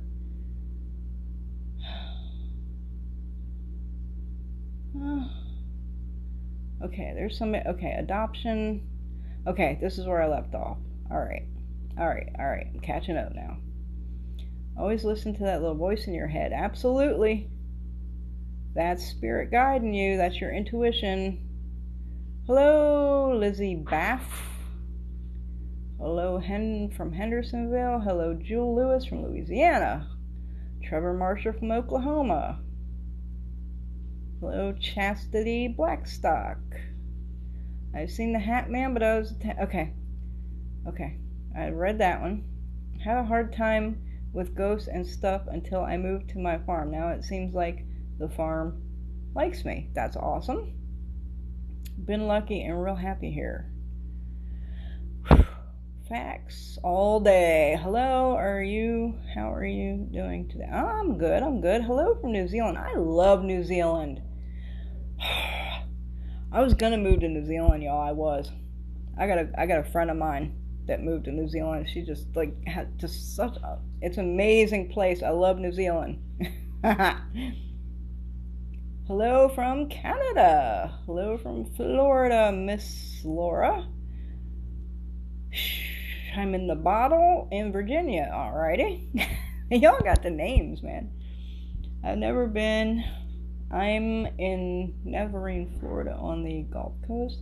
Hi from coastal Southern California. Hello, Lady Starlight. You're very enlightening. Thanks for educating me. You're welcome. I feel super blessed to have found your educational input. Well, awesome. And I'll tell you what, it's people that find me, they need to find me. Like, you don't find me by accident. Usually people that find me are meant to find me. Like, there's a reason why you find me. At least in my experience, you have to put in the work to get the result. Bow. I love the Spirit of God. So do I. Do you wick my vape? No, I don't know what wicking the vape is. I'm sorry. I don't know what that is. I love how you explain things. You really break shit down. I try, but it still goes whoop. It still go over a lot of people's heads. This isn't about God, though. It's hey, there can be God in that craft. Don't be down on that. She is scarce to leave, but you are so right. Exactly. Just making sure. I don't know what the roses are, but thank you, Val C.A. Labelle. Thank you. As a domestic violence survivor, your mom needs to want help to change. Exactly. See, my mother also had a very abusive relationship for a long time as well. Do you have a YouTube channel? Hello from Pennsylvania. Yes, I do. Primitive Roots Conjure on YouTube. Or it's just Primitive Roots. I don't know. It's one of them. Oh, thank you. That's what I tell her. She got to want it. I'm a survivor as well. Hello from Mississippi. I'm actually surprised I got some Mississippi folks on here. Bible Belt down here, y'all, I'm telling you. There's like one or two little pagan, like pagan witchcraft groups or something on Facebook that are for the Mississippi area, but as with most places, I don't really fit in there. Oh Lord, what can you do if family put you into situation that you didn't do? Where did I find you at the moment? You're talking about adoption. I was adopted at 2 days old. Yeah, you find me for a reason. What can you do if your family put you in a situation that you didn't do? So you mean like they open credit cards in your name or like some shit like that? That's gonna be some mundane shit. That's another thing too. When you're dealing with family members, this is a lot also going back to the ancestral thing. That's your blood. So we have to be really careful. And I do know, yes, I realize that family can be toxic. Believe me, I have some of that.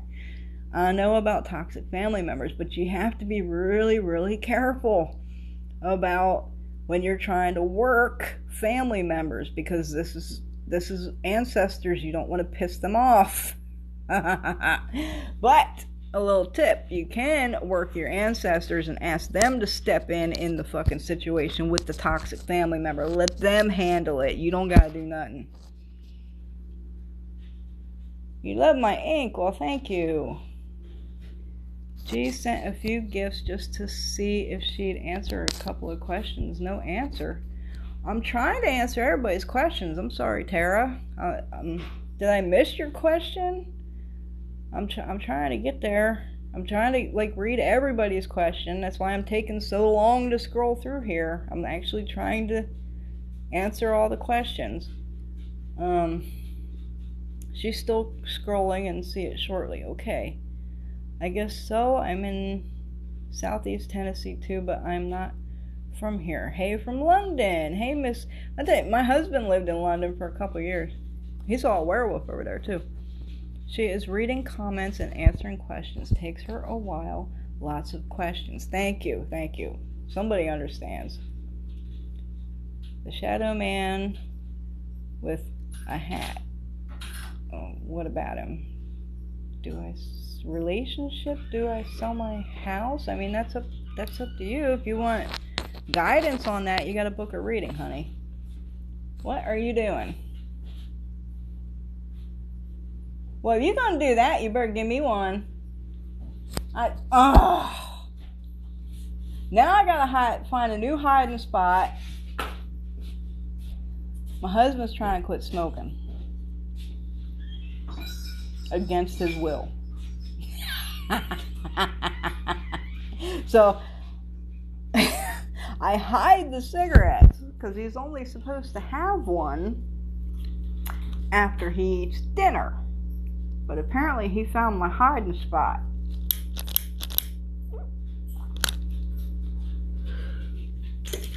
I usually only smoke one cigarette a day, but this I need a cigarette. I deal with a lot. I've been practicing since I was 12, and everyone comes to me. Been there, done that. This is her first live also. I'm in Ohio. Yeah, y'all, bear with me. This is my first live. She is correct. My ex-friend took my best friend away and is a narcissist. How do I get him to wake up and get away?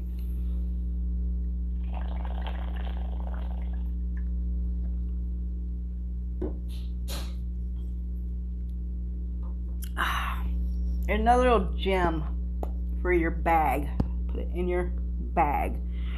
You can't help everybody. Just like you can't go to the pound and save every single little puppy and kitten that's in there, and you want to bring them all home and you want to save all their lives. You can't do it. Cannot save everybody. You can't.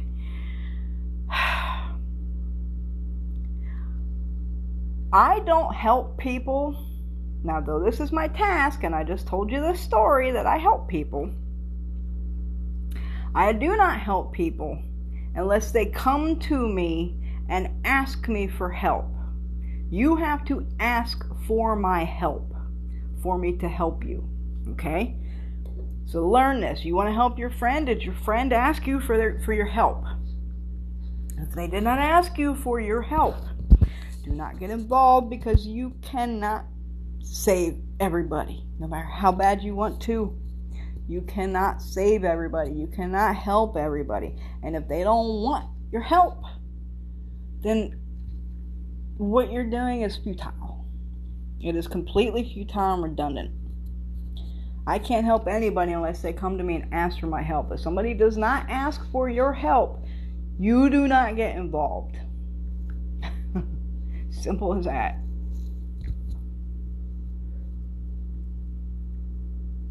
They ask for your help, we can talk, we can discuss that. They don't ask for your help, don't get involved. How do we find out exactly what our gifts are?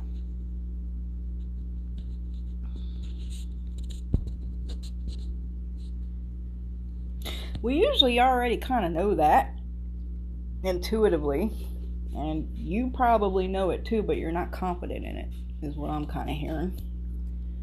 You keep freezing up. It is? Is it freezing up? Doesn't look like it's been freezing up over here. My phone's not hot. Ask Mother Goddess, she'll answer, but be sure you are ready for her answer. You know of Timey three-legged stool-chasing foe. That's a new one on me. I have no idea what that is. Definitely meditate too. It takes time to understand what's going on. I'm muted?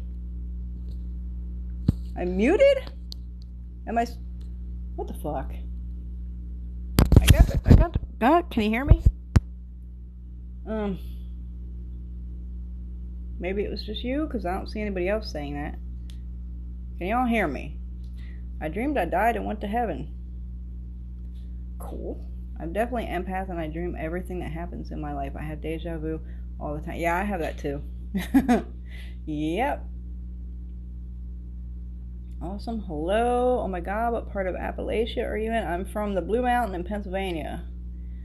I know I'm to heal and to have, but to become better, I must remove layers between me and Source. That's an okay way of looking at it. Hello from North Carolina. Can you explain the onions under the bed for people you're interested in? It's just a superstition. It's just a thingy that old timers used to tell us to do. You could do it with 4 bedposts too. If you sleep in a bedpost that has, a bed that has the 4 long post things, 2 at the top, 2 at the bottom, you can do it with that too. You just name each post after the people that you're interested in, and then when you wake up, the first one you see, the first one you look at, that's the one you're supposed to be with. Hello from Philly. I heard Philly's gone to shit in the last couple of years. Of course, it wasn't that great to begin with, but I heard it's really gone down. I was drawn to you and your energy. Well, great. I'm glad you're here. Where am I from? I am from Pennsylvania. Harrisburg, Pennsylvania. Piketown, Harrisburg, Grantville, Hershey, same area. Hello from Alabama. Can you pull energy from you? Is it possible to feel energy through the phone? I got light. That can happen. Usually it's more of a hot. Usually it's more of a hot than a lightheaded.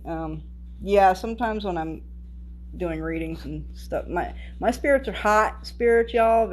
I deal with a lot of hot energy over here. Yes, sometimes people that I am reading or conversing with will feel some of that heat. In fact, I'm so used to it, I forgot about it. And like, I mean, I don't forget about it, but I'm used to it. So it's not something I think that much of. It's expected, you know what I mean? When I'm doing something, the fucking temperature's gonna go up 10 degrees. You know, it's just the way things go around here. And I kind of wasn't thinking about it, and I had a client come to the house for an in-person reading a month or so ago, and I did her reading, and while I'm doing her reading, spirits in my ear like, and they wanted me to set her at my boveda and let her speak to spirit and stuff for a little bit after the reading was done. So I stuck her over there, not even thinking about nothing. I mean, I put her over there, and I left the room and gave her time to do what she needed to do. And when I came back in, she's dripping. And she looks at me and she's like, I'm so hot. And I'm like, oh girl, the air's on. And she's like, no, it's not that kind of hot. This is all weird. I don't know, I'm so hot. And I was like, oh yeah. I'm sorry. Like, it didn't even dawn on me. Like, cause I'm used to it. Like, I didn't even think. But yeah, heat is usually what you're gonna get when you're around over here. Love you. My dad bought me the Foxfire books when I was young. I still have them. I don't think I've read any of those books. Hello from Georgia. Hello, more Mississippi. Well, hey, y'all. Where y'all at, Mississippi? Felt weird about 10 minutes into this live. Refer to my previous comment. Well, sometimes feeling weird isn't necessarily a bad thing. That's just letting you know. Might need to be shortening this out here soon, because though my phone is plugged in, my battery is still slowly dropping. I'm at like 30%. So I don't think I can be on here too much longer, but hopefully I'm going to get to most of the questions. I had thought about asking them for help. Who? Ancestors, I hope? Hello from Birmingham, Alabama. What can you do to learn how to forgive?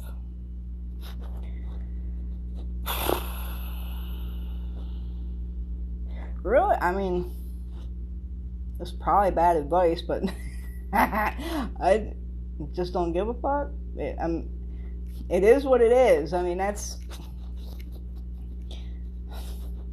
the motto I kind of live by. It is what it is. You know, people that you never think would do something is going to do something, and it is what it is. You can't. You just move on. Eventually it goes away. I don't even know about forgiving. I don't know if you even forgive. You just move on. Hello from Texas. What can you do? Okay, I already read that one. I just found your channel. Love it. Well, welcome. What can you do to learn? Okay, again. I've seen Shadow Man 2 times. What does that mean, good or bad? Like, I've covered Shadow. Y'all, do you know when you do a TikTok live, does it stay on your channel, like your page, or does it go away?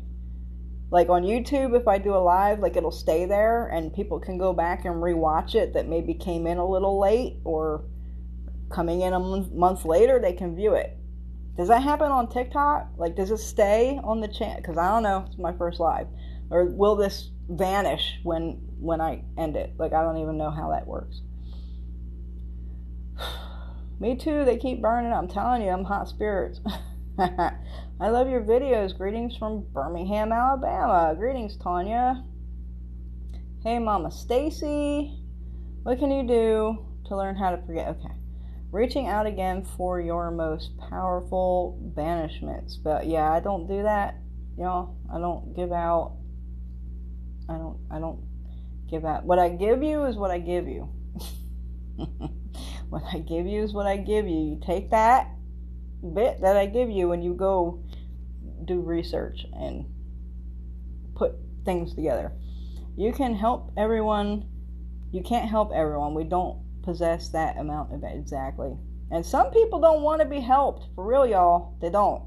They don't want to be fucking helped. They're very happy being in their miserable situation or whatever. Some people just love to like be victims and like all kinds of shit. Like they're happy like that, and they wouldn't know how to deal with life in any other way. So yeah, you cannot help everybody. You can't save everybody.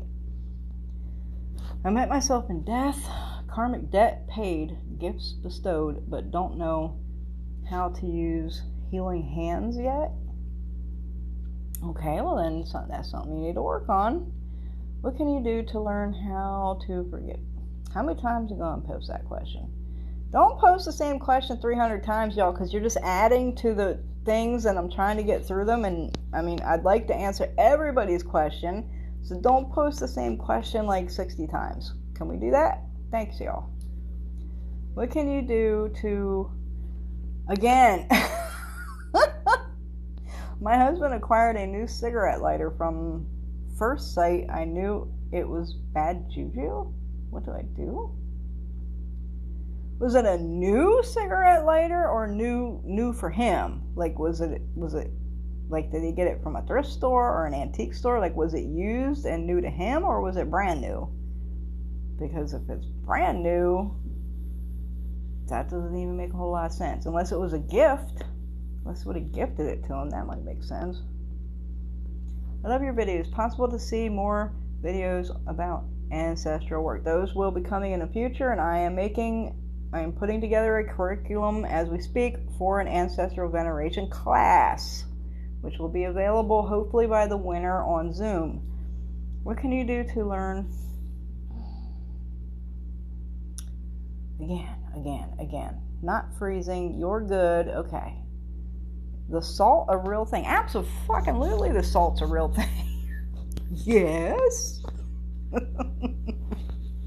Yes.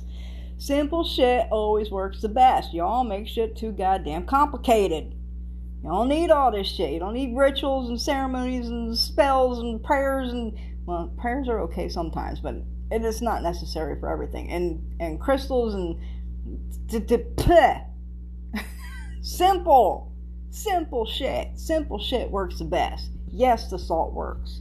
Yes, the salt is a real thing. Absolutely. You want to put a punch in it? Mix that salt with some red brick dust. Put it all around your doors. Put it all around in your windows. Put it all around everywhere. Ain't nobody gonna come to your fucking house. What if I don't like someone at work? Throw salt. No, that only works. See? Y'all? No. That only works on your home, your property, and your space, not in a public space or a workspace. What can you do? If I read that question one more time. Clear and good here. Here just fine. Live is working for me. Okay, so it was just that one person, I guess. They must have hit something. What can you do? You could get my nerves. In order to move forward, you must let go of the hurt. Forgiveness sets you free. Yes and no. What happens to you when you alter deja vu? I actually don't know the answer to that. I have had deja vu, I have had premonitions, and I have had premonition dreams of things that have come to happen. By the way, it's usually always really dumbass shit too. Like it's nothing life-changing. I've never altered it. I'm not even aware. I've never spoken to somebody who has altered a deja vu situation, so I honestly cannot answer that question for you. I'm sorry. What can you do to keep myself from slipping into hopeless depression? Work with your ancestors. Telling you. Y'all, ancestors is the key to everything. Do I sell my house? My partner wants to leave. I ordered a reading. Okay, well, you ordered a reading. Make sure you put that in the order notes of your reading, and then we'll get to that when I do your reading. Nice vibe. Cool. Still have so much hate and angst. Can't seem to let go. Some baths would probably help with that. Do some spiritual baths.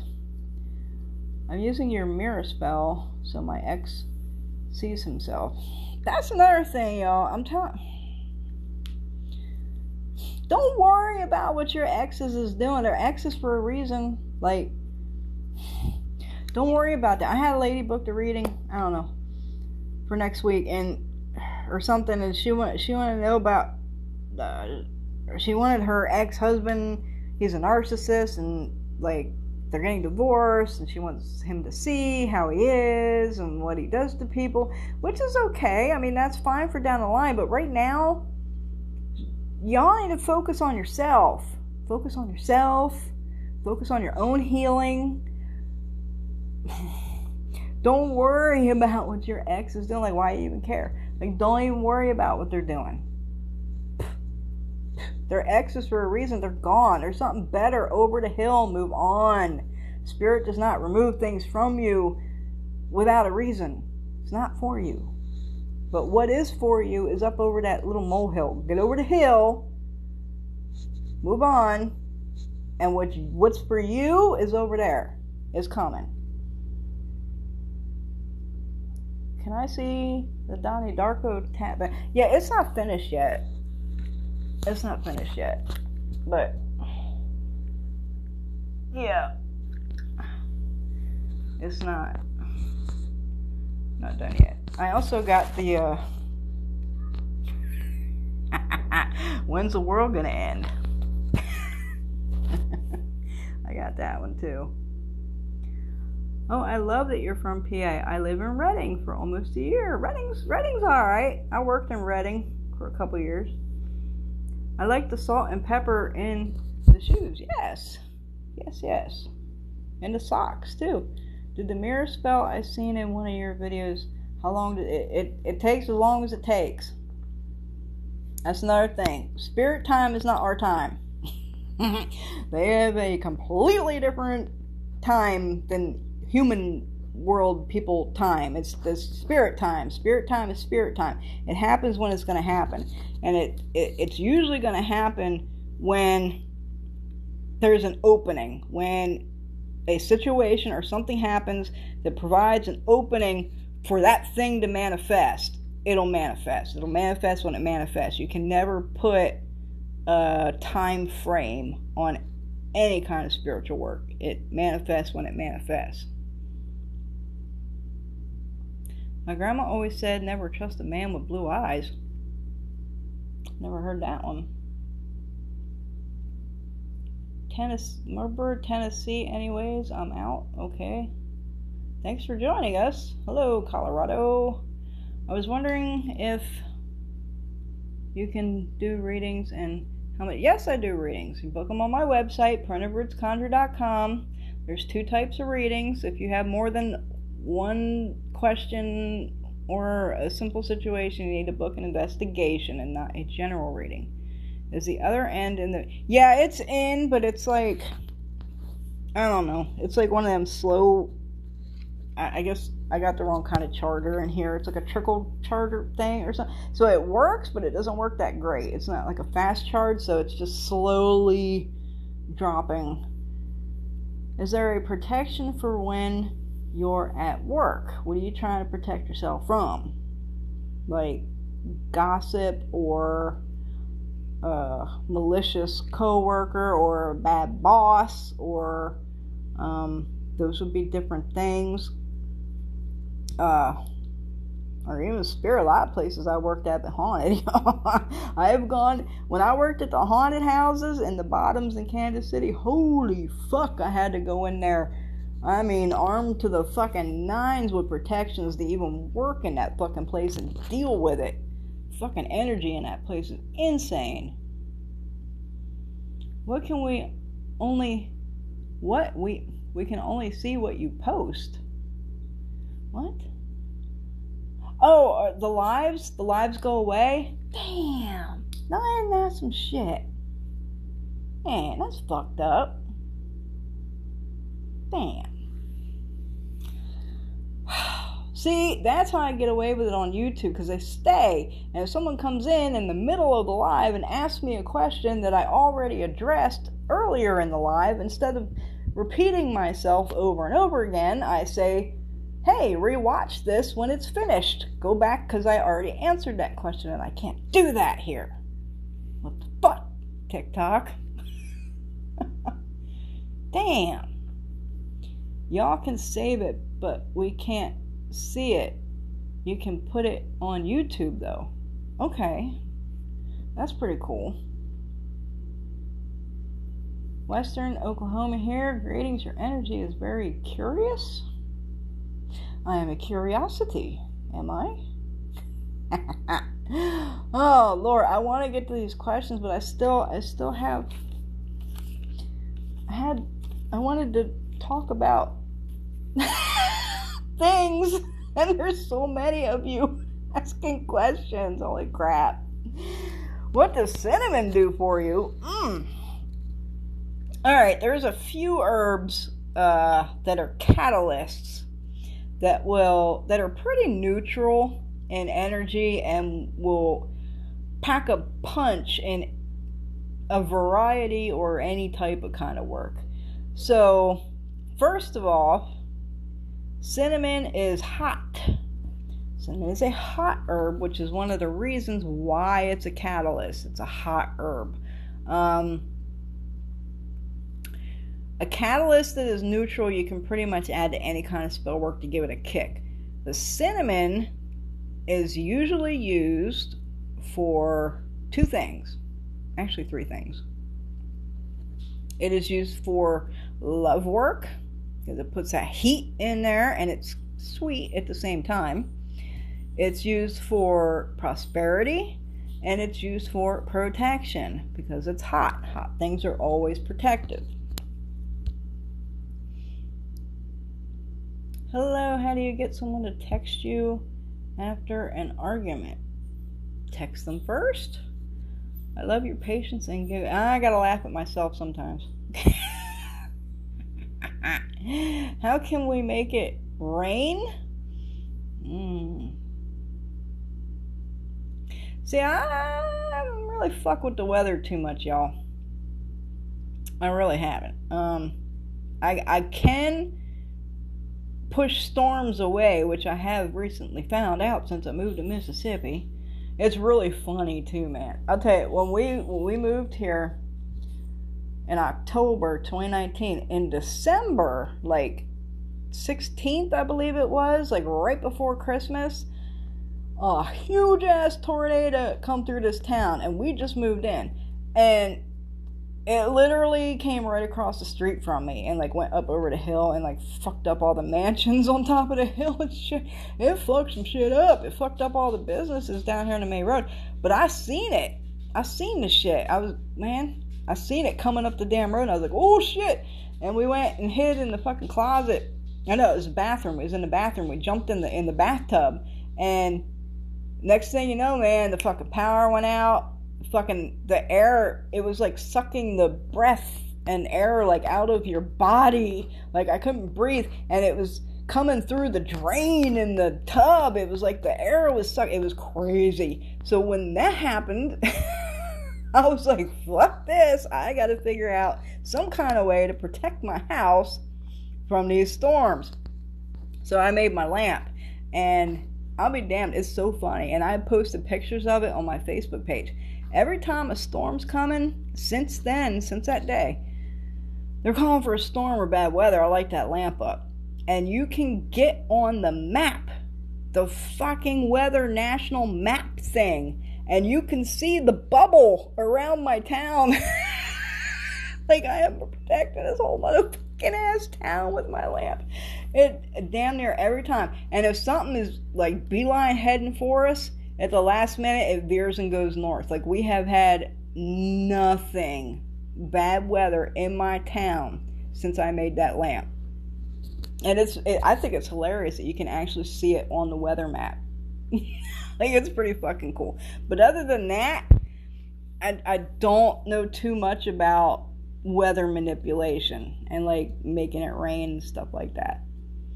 The worst deja vu I have is with me and my mom. I know it's happened and we've met that person. She doesn't know, but I do, and they know me. It's weird. Okay. Deja vu altering is knowing how or what you're supposed to say or do, but do different. Noticing. That makes sense. I don't know anyone who's actually ever done it. I've never talked to anybody who's done it. Like, I notice deja vu happening when it's happening. And I'm like, it's happening. But like I said, when I have it, it's usually really dumb shit. It's like not big deal shit. What happens after you alter it? A glitch in normalcy happens, and it's significant.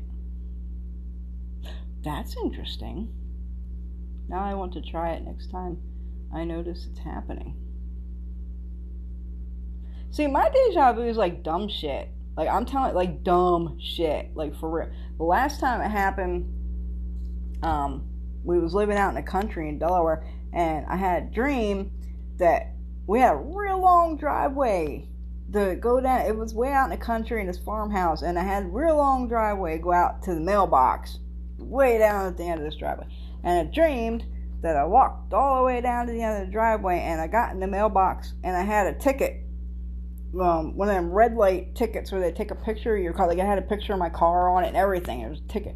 And I woke up and I told my husband about it. I was like, man, I dreamed I got a fucking ticket in the goddamn mail. 3 days later, walked down to the fucking mailbox and opened it, and there's a goddamn red light ticket in the fucking mailbox. I'm like, what the like, my deja vu is just dumb shit. Just dumb shit like that. Like, it's not life-altering important stuff.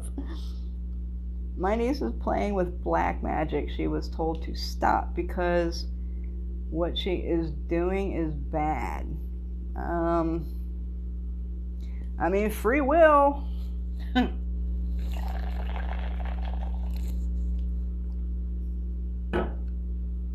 Sometimes people gotta fuck with shit to learn a lesson. That's another thing too, y'all. When you're out here trying to help everybody, sometimes some people got a lesson to learn. Sometimes you just gotta let them learn the lesson. Don't be fucking with it.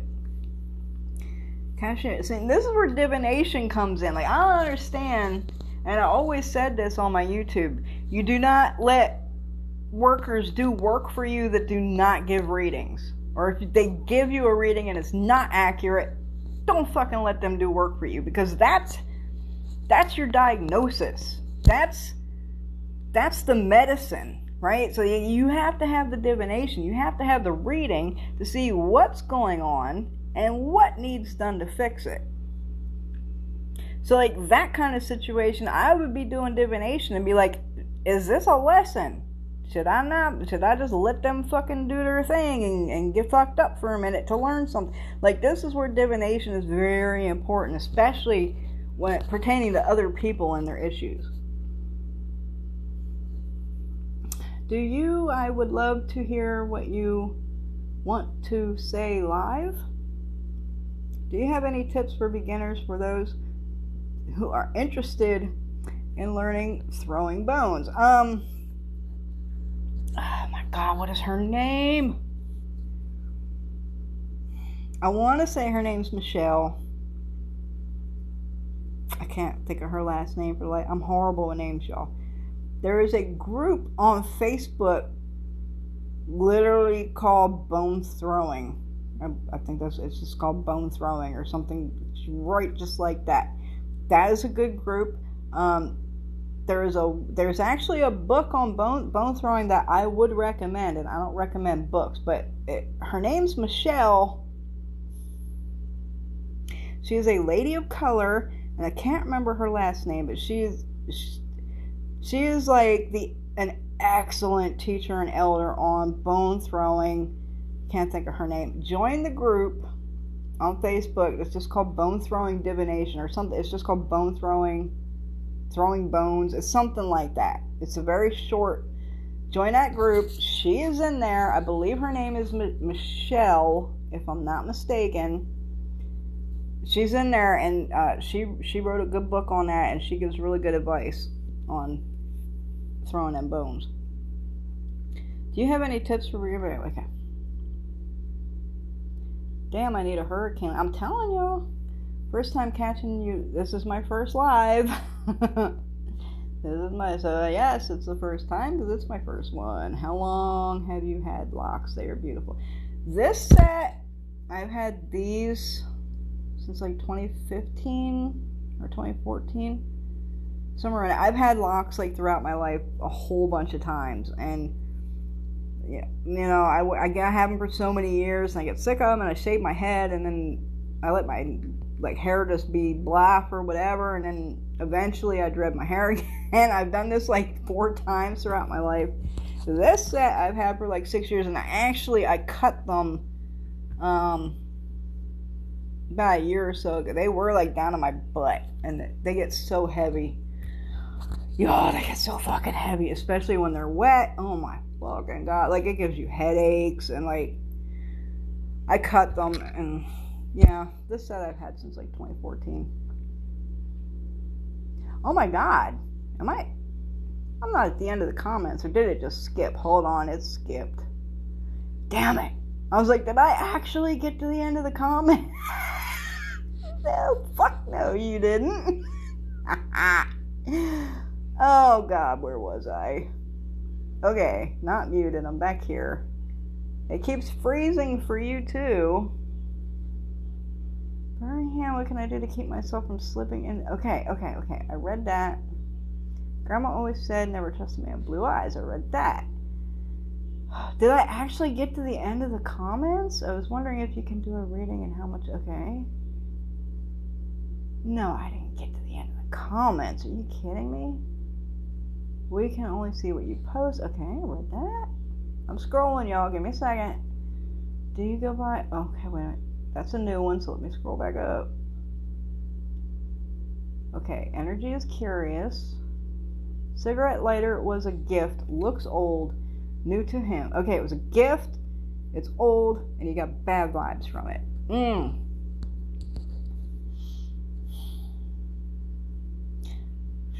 Camper. Camper is what I'm seeing. So, y'all, camper. I can't even tell you how fucking versatile camper is.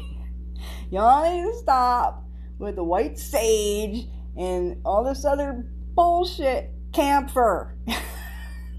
Fucking camphor. If camphor don't cleanse it, then you got some fucking powerful ass shit going on. Because camphor gonna run everything out, dead or alive. Camphor. So yes, get you one of them little charcoal diskette things that you burn the incense on. Light that shit up. Drop a square of camphor on there, and hold the lighter over and get it all smoky with the fucking camphor, and smoke it out and cleanse it, and it should probably, that should help a lot. That should make it a lot better. Do you go by phases of the moon? Oh, yes and no. Phases of the moon are good and all that. They're good to try and time certain things to do with, but where I come from, if you need to do something, if something needs done, you do it. You don't wait. You're not waiting for a moon phase to do some work or something. If something needs fucking done, you fucking do the shit. You ain't waiting for the moon. But if by any chance you can time it and it lines up good and like everything, then yes, that can be utilized and work very well. But I don't go out of my way to postpone something to go with the moon phase. That's not how we do work in the mountain. What good does cinnamon do for you? I answered that question. See, I don't want to have to repeat myself like over and over again. I've answered questions, and now, like, damn it, and I can't tell you to go back and rewatch it because it's going to vanish. What the fuck, TikTok? Hello, how do you get someone to text you after an argument? Text them first. Text them first. You don't want to apply magic to, like, mundane, easily solvable human situations. Like, that's not what this shit is for. It's not for that. Like, it's not for that. You want somebody to text you, text them first. Fix your problem.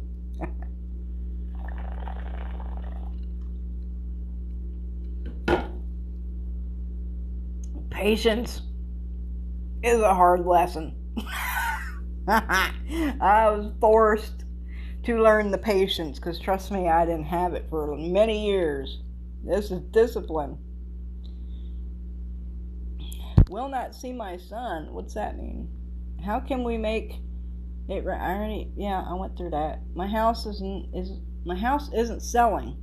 What should I do to sell it? Well, that's crazy, because this housing market, like, is popping right now. Like, you can't even get a house. House ain't selling. My Lord. In this market? Okay, if you want to sell your house, get you online and look up something called the St. Joseph Home Selling Kit. St. Joseph Home Selling Kit. Follow the damn instructions in that kit, and it's very important that you follow them to a fucking T, and I'll give you a little example. Okay, what you do, you get the kit. It comes with a little St. Joseph statue. The property you want to sell, you take the St. Joseph statue and you tell him, I am going to bury you in darkness, upside down and uncomfortable, until this house sells. Bury him in front of the fucking door, or close to the door in the front yard, whatever. Bury him upside down, close to the door at the property. That shit gonna sell quick as fuck. But now there's another part of that. Your deal is when the house sells, you got to dig him up. You got to dig him up, and you got to take him with you to your new house and give him a little spot of honor, up on a little shelf, or like somewhere in your home. He has to go with you. You have to give him honor and respect, and don't let him buried in the ground, or else what's going to happen is what I've heard a million times. Something's going to fall through. Either the loan will fall through, you won't get the new house, like something will fucking go wrong if you don't do your part of the fucking deal. You got to make sure you dig him up when the house sells and take him with you. The worst deja vu I have is with me and my mom. I know. Okay, I read that. Deja vu altering is known. Okay, I read that. Love my hair. Well, thank you. Oh, my niece is playing with. Okay, I read that. The cashier was being rude and I felt bad. Bad juju from her. Do you think she eyed my shit that I bought? I mean, not unless you pissed her off or something. And like, the thing about evil eye and why everyone makes such a big deal out of it is that it can really be done subconsciously. Like, a lot of the times, people that give evil eye and shit like that aren't even aware that they're doing it. Like, they're not doing it on purpose, but they're just their envy and their hatefulness and just whatever, it makes it happen, even though they're not doing it on purpose. But she would have evil-eyed the stuff that you bought? I don't know about that. Unless she was buying something she couldn't afford and she was like really jealous about it. Like, you're going through the line with a big screen TV and she's like envious and jealous. Like, I could see maybe that happening. Other than that, if you didn't piss her off or do something personally to upset her, I don't know why anyone would. Do you know, I would love to hear what you want to say. Oh, my list? My list. Okay, well, I got like 10 questions here, and then I'll get back to my list. I just want to make sure that I got everybody's questions. Do you have any tips for beginners, for those who are interested in learning? Answered that. Hurricane Lamp, answered that. Catching your live, my first live. How long have I had locks? I believe I answered that. No Pope will be in touch soon. Awesome. I have been dealing with that more recently. The heaviness gives me headaches. Cleanse, cleanse, cleanse. Spiritual maintenance, y'all. Spiritual maintenance. Cleanse yourself just like you clean your house. Clean your house spiritually just like you clean it physically regularly. Spiritual maintenance. My friend bought me 2 packs of my first tarot cards from New Orleans, but I haven't opened them yet. Anything I should do before opening? Not before opening. After, I'd probably, give them a good cleansing, smoking in some camphor. Niece messing with black. Okay, I read that. Told her to stop. She refuses. Like I said, some people gotta learn their lesson. Share words of wisdom. I'm about to do that. What do you use magic for? You do magic to assist you in accomplishing things or manipulating a situation in your favor, in the way you want it to go. That's what it's for. What are your thoughts on manifesting methods such as 369? Do you have a preferred I don't know what 369 method is. I don't know what that is. I know in my culture, especially in Pennsylvania Dutch, damn near everything we do is done in threes. I know that. If we say prayers 3 times. If we're doing a hand motion, we do the hand motion 3 times. Damn near everything we do is done in threes. Threes have always been big with me, my spirits, and my culture. What should my niece do? She ain't gonna listen. She gonna learn her lesson. That's what she gonna do. Okay. I actually made it to the bottom of the fucking comments.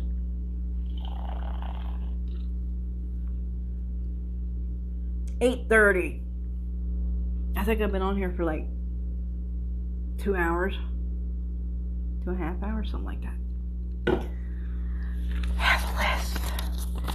We got through the ancestor part, and I got through the we don't give everything part. I think I addressed the answering questions. So like, this is where you come to ask your question on live. Like, because all them comments on my videos, I probably ain't gonna see that shit. I get so many comments on them videos, like I can't get to them all. I can't. And then there's like stupid ones in there, like how I say appellation, like just stupid shit. And I'm telling y'all right now, anybody comes on any of my videos and says I say appellation incorrectly, you are immediately getting blocked and your comments deleted. I ain't playing with that shit. It's stupid. It's stupid. If anybody comes on there saying that dumb shit, they gone immediately. I'm not even addressing it. I need your site to get gold of you? Do you mean get a hold of me? PrimitiveRootsConjure.com. Alright. Now here's one thing I wanted to address, which is probably going to make me lose a lot of followers. I want to discuss the difference. See, god damn it, why do these go away when you're done with them on TikTok? The fuck? Now I have to do a whole separate, like, TikTok video to go over what I'm saying right now. That's stupid. I want to discuss the different. Can I see these? These are Job's tears that I got off my Job's tears plant out in the yard, and they're on the floor for some goddamn reason. Somebody knocked them down. Okay, I want to discuss the. Hold on one second. I've been sitting in one spot for way too long.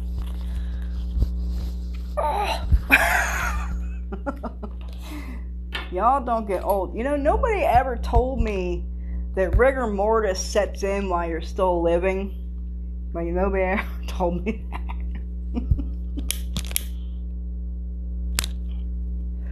I want to discuss the difference between a living tradition and a dead tradition.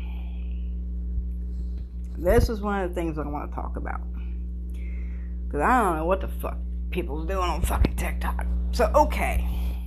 The difference between a living tradition and a dead tradition. So, a dead tradition would be considered something that died out. And by this, I mean that it was not passed on verbally, orally, through text, through their priesthoods.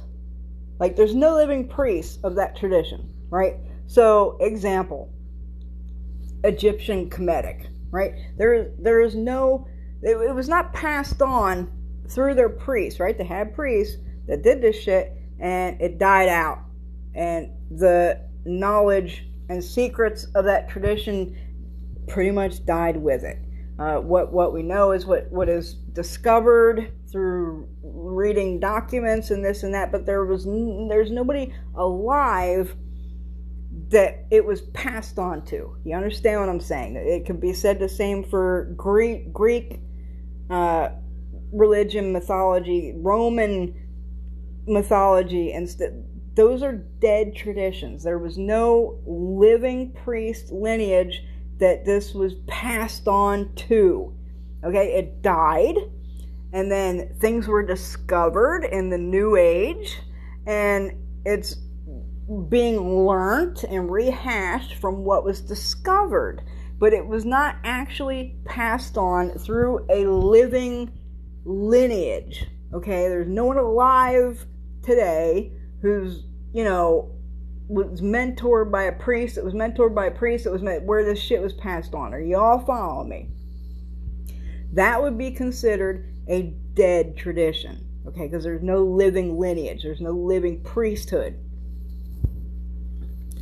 A living tradition is one that was passed on through lineage, through priests, through initiations, and is still alive to this day. It continued. It never died. It was passed on continuously. It continued, never stopped. That is a living tradition. This is what I want to say. Everybody out in this internet lands or whatever, everybody's trying to work with outside of their own culture and their own traditions. And this is kind of okay to do in some circumstances with a dead tradition. So I see people, I'm working with Hecate, I'm working with Loki, I'm working with Zeus, I'm working with Thor, These are considered dead traditions. There was not passed on. There is no living lineage or priesthood from those traditions. This is kind of okay. There's no living lineage. Anything that is being done in these kind of traditions with these kind of spirits and these kind of deities, these kind of gods, whatever you want to call them, it's New Age, because it's been rediscovered, being rehashed, and people are trying to learn what they can from what is written, and things like that. It is not okay to try and work with gods, deities, or spirits from a different culture with a living lineage that is a living tradition. That is not okay, because there are priests. There is lineage passed on. There are initiations that need to be done. That's one of the main reasons a lot of people get upset about it. And I'll tell you something else that's probably going to upset some folks out there. Even if you're a part of that culture, you still got to be initiated.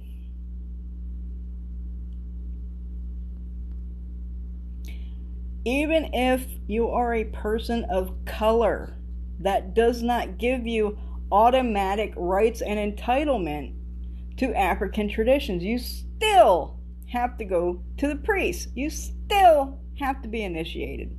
Even if you are of that culture, you still have to be adopted into a living lineage of the priesthood of that tradition. Even if you are of that culture, because not everyone in Africa or wherever the religion or tradition is coming from is a priest, is in that lineage. Not everybody. So they don't get an automatic entitlement, is what I'm saying. And if they don't get an automatic entitlement, why would anybody think that people outside of that culture gets an automatic entitlement? And I don't understand why people are confusing this, but there is a massive difference between appropriating a dead tradition and appropriating a living tradition. Worlds of difference. So somebody asked me earlier if I was a real voodoo witch or something like that, to which I replied, no, I am not, because I am not initiated in voodoo. I am initiated in African religion, but I am not initiated in voodoo. They are not all the same thing. Just because they come from the same continent, there are different traditions. There are different religions on that continent. They're just like here. The indigenous people, there's different tribes. There's different peoples of that culture, and they don't all practice the same way. They don't all believe the same thing. This holds true on any continent with any culture or people. You got many traditions that come out of Africa that are not the same thing. They are not the same spirits, and just because you're a person of color, where'd your people come from? What part of Africa did your people, where they brought from? Did they come from Benin? Did they come from Yoruba land? Did they come from the Congo? Where did it come from? Because each one of those regions has a different religion. Anyway, that's just something I wanted to address. The difference between appropriating a living tradition and appropriating a dead tradition. Generally, the dead ones, no one's going to get upset because there's no lineage. There's no living priesthood. There's no any of that going on for anybody to really get upset about, because it's a dead thing that's being rehashed and new aged up or whatever. But you can't do that with living traditions. You cannot. Anyway, let me see if there's any more questions here before I cut this off. I can't believe TikTok makes these videos go away when they're done. That's pretty shitty. Rule of 3, that only applies to Wiccans. I know I just talked about how we do things in 3 in powwow, and how 3 is a particularly special number for me and my spirits. But the rule of 3, the law of 3, the threefold, whatever the fuck you want to call it, only pertains to Wiccans. If you're not Wiccan, don't. And karma, if I hear one more goddamn thing on TikTok about fucking karma, y'all don't even understand karma. Because nobody's talking about karma in the true way that karma actually is. Number one, karma is a Hindu belief and tradition. So if you're not Hindu, karma does not apply to you. 2, karma, the Hindu belief of karma is that in your next reincarnation, you pay for the things you do in this carnation. It's not something that happens to you during this carnation. You understand? It's something that you pay for when you are reincarnated. Not now. Not here. The people say, I don't want to do that. Karma's going to get me. You're talking that your next lifetime or the lifetime after that or what the fuck ever. It's not going to get you next week. That is not how the Hindu belief of karma, which is where karma comes from, that's not how it works. That's not how it works.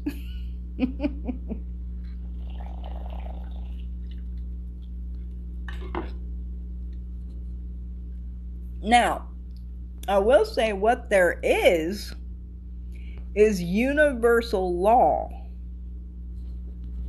That is a thing.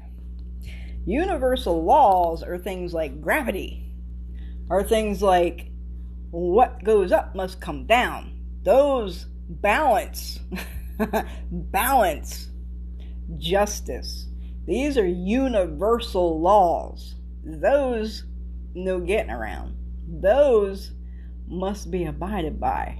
So I always tell anyone, if you're doing some shit, you best goddamn well make sure that shit is justified. If it's justified, then you're balancing the scales, right? If justice needs served, the scale is all balanced. So you serve justice, you balance in the scales. There's no repercussions. But you best goddamn well make sure it's justified in universe spirit eye.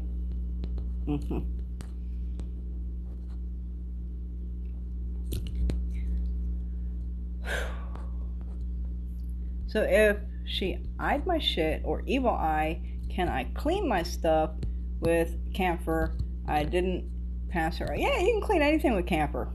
Absolutely, absolutely. And it's a trillion times better than sage. I learned something yesterday on TikTok. Oh, goddamn. I'm like, what the fuck didn't I think about that?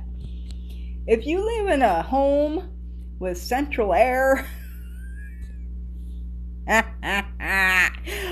I sent that shit to my elder, my IE, and I was like, why the fuck did I think of it? She was like, oh my fucking God, I'm so doing this when I get a house, because she lives in an RV right now. But, if you're trying to smoke cleanse your home, go to that fucking register on your central air unit, the big one that sucks everything in.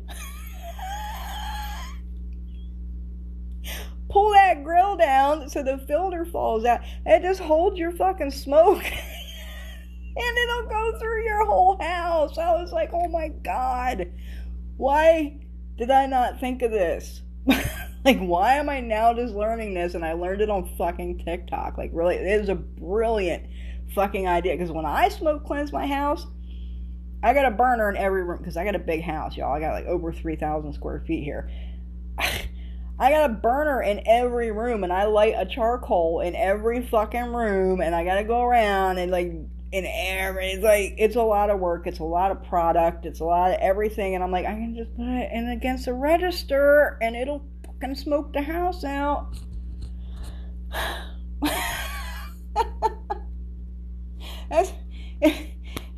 Y'all, if you're doing this, I don't understand arrogance and ego. Like, anybody who knows me off YouTube or anything else will know how unegotistical I am. I am like, I always say I'm nothing but a messenger. I am a messenger of spirit, that's all I am. I'm nothing, I'm nobody. They get what they want. Spirit tells me what to do, and I do it. I'm spirit's bitch. I'm nothing, I'm nobody. Now, I don't understand how and why people get ego and get egotistical and think they know everything about everything. If you're doing this shit right, you're gonna never stop learning. You never gonna stop learning. You're gonna learn something new every day, all the time. You're gonna learn something new. It never stops. And so nobody knows it all. Nobody knows everything. So how how can you have an ego? I don't know. I don't understand it. But you never stop learning. You never stop growing. Not on these kinds of paths. Always thank you 3 times after I receive my gift. Okay. Little Lucky Chicks from South Carolina. Hello. So is it wrong to learn and work the craft with a dead tradition? No. See, that's perfectly fine. That's the difference. That's the difference between a dead tradition and a living tradition. Dead traditions, there's no claim really to it because there's no living lineage. It was not passed on. Rehash that shit, make it new agey and like whatever all the fuck you want, because that's all you can do with it, because it wasn't passed on. Big difference from a living tradition. Hello, Racco Guffrey. Hello, Melody Mania. That's a cool name. Thank you for explaining that. You're welcome. Thank you for explaining karma. You're welcome. See, people just talk out the sides of their face. Like, they don't do any research. They don't even look into these different religions, but they're gonna take shit from it. Like, how you gonna take shit and not even understand the context of the shit that you're taking and use it all fucked up wrong, and then hold everybody else accountable to this weird fucking standard of this thing that you don't understand, that you made up in your own head? I don't know. It doesn't make sense to me. Other than our ancestors, are there any Appalachian deities, spirits folks can work with or venerate? I mean, the mountain. that's the Appalachian spirit, the mountain. The mountain, the tree, every tree got a spirit. That dirt got a spirit. Them rocks got a spirit. That water got spirits. Ooh, that water got spirits. You can work with anything from the fucking earth. And all this shit got spirit. All of it. Everything. Yeah. Are you talking about like a deity, like a god? No, it's a mountain. Get that mountain. It don't have a name. It's a mountain. Beautiful house. Thank you. I have 2 people that I am definitely justified. You better make sure. My question is how to keep my demon from entering. Like you have an actual demon?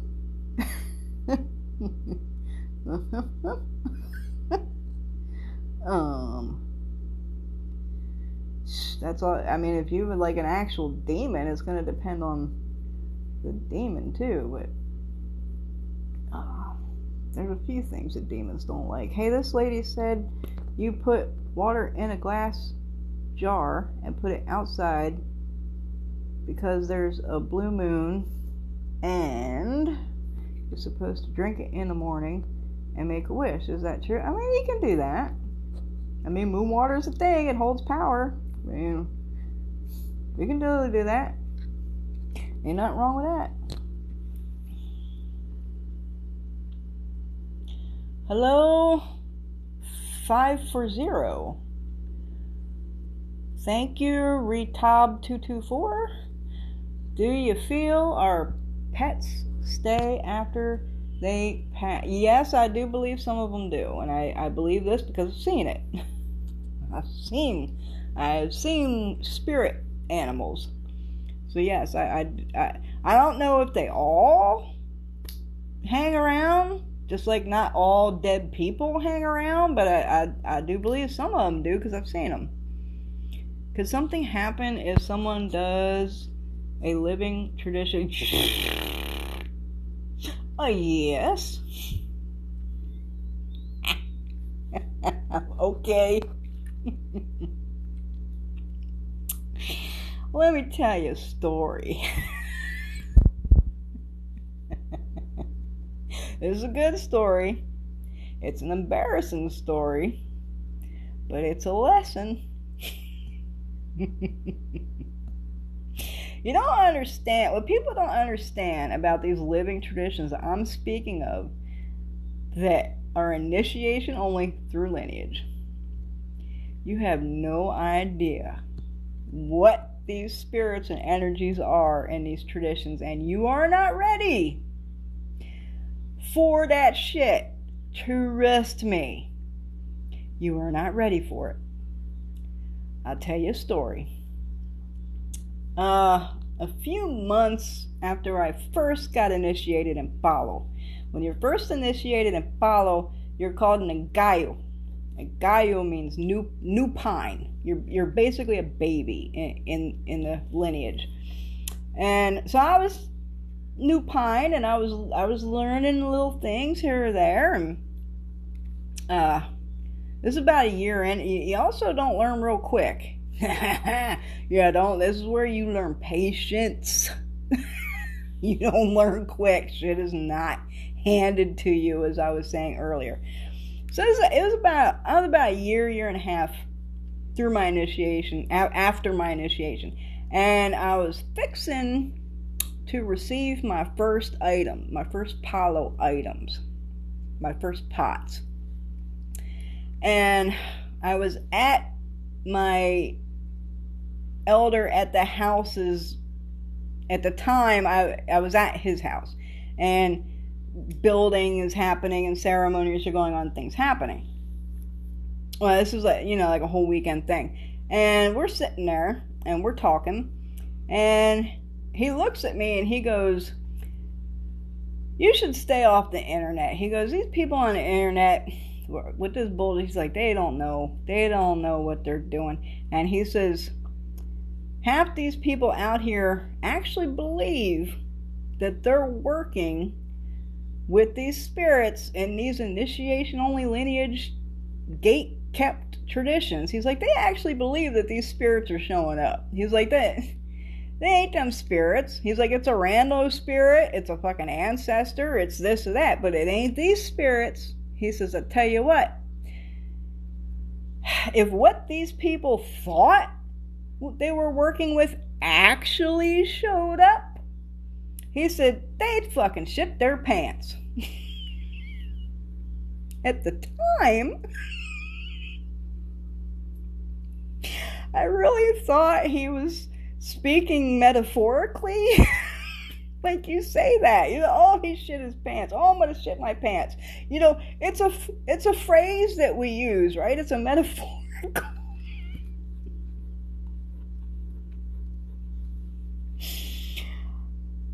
I took my pots home.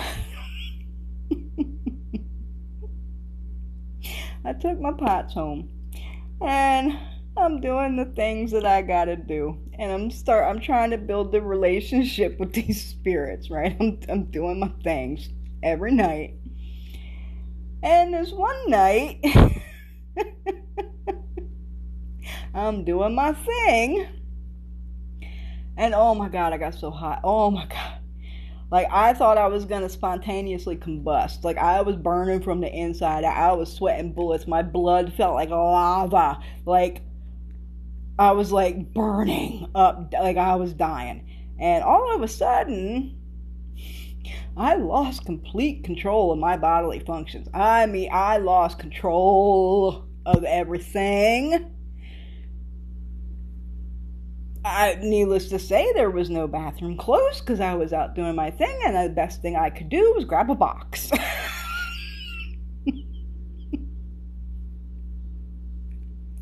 I thought he was talking metaphorically. When they show up, they fucking show up. I was initiated. I have been in the tradition for a year and a half, and an initiation not only adopts you into a living lineage that these spirits recognize, because they only recognize their lineage. So anybody who is not initiated does not have licentia and lineage. These spirits are not showing up because they don't recognize you. They don't know you. I was initiated. I was in. I had stuff. I was not prepared. And I'll tell you, it's not just me. I have talked to several people initiated in a couple different African traditional religions, And this is the same scenario has happened to pretty much all of them at some point. Even my elders. This has happened to them. You are not prepared. Your body, your physical body cannot handle the energy that these spirits bring when they show up. You can't. Like, you're not ready. You cannot handle it. You just lose physical fucking control of everything. It's not a possession. Now, that is a thing. That is a thing. This is something different. This is just them showing up. Y'all aren't ready. Y'all aren't ready. So I laugh to myself when I see people attempting to work with these types of spirits and these initiation traditions, and they really think they're doing so.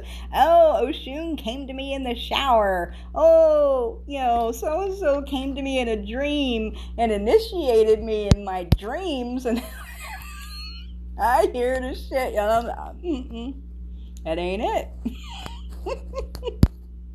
That ain't it, and you are not ready.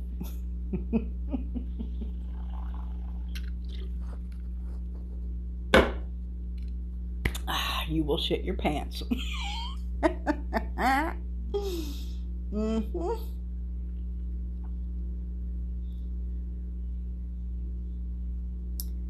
This all day, okay. This was drinking in the morning. I live without it. What's gonna happen? Okay.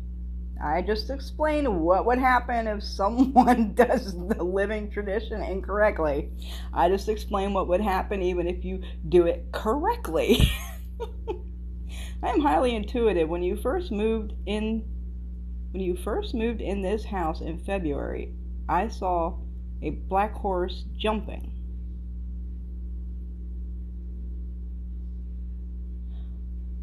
Okay, I'm not quite understanding that. Oh, the laugh, it's going to be a good story. It's a good story. I actually know some, what do they call them? Sorcerers or high magic magician. Like, there's different levels of witchcraft. Well, there's one that's called like high magic or sorcery or something, and it's a lot more alchemy and like that kind of deal. I know some of those practitioners that work in diapers. Yes, they do. Because the energies that they're working with, they cannot control their body. So they wear a diaper when they work. Yes. We don't play, y'all. This is real deal shit. We ain't playing. Okay, a horse jumped over the fence and walked across the yard and jumped over the fence and disappeared. I mean, that sounds like it could have either been like a past showing itself kind of thing, or maybe a land spirit. That makes sense. I like you. You're very down to earth. I'm just me, honey. I'm just real. Always real, never fake. So that makes perfect sense. Might say that shit makes sense. I'm telling you. High ceremonial ritual magic. Yes, that's kind of along the lines of what I'm talking about. Yeah. I know practitioners of that work in diapers. Nobody knows they're working in diapers, but they're working in diapers. I was born in New Orleans, and every time we go there, there's one street that I can just hear people scream. New Orleans got its own energy. It's very unique. The energy there is very, very strong. And I have taken people to New Orleans that have never been in New Orleans, and they don't understand. And I try to tell them before we go, I don't know what it is about New Orleans other than its history and that just the blood and the energy of the land in New Orleans, but it's very violent in New Orleans. Very violent. You're going to see violence at some point during the day, and hopefully you're not a part of it. It's a very, violent, volatile, energetic place. It really is. It is just something. I have never gone to New Orleans where I have not witnessed violence or even been a part of violence or someone attempted violence on me or someone I was with. Every time I go, it's like, it's crazy. The energy is just very unique in New Orleans. It's like ghostly screams. I hurry up and walk across the street and keep going. Oh my God, a diaper. Yes, we are real deal. We are real workers. We ain't playing.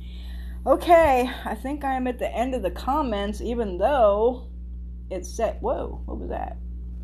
I just touched something. It said, what is this? Easily managed questions.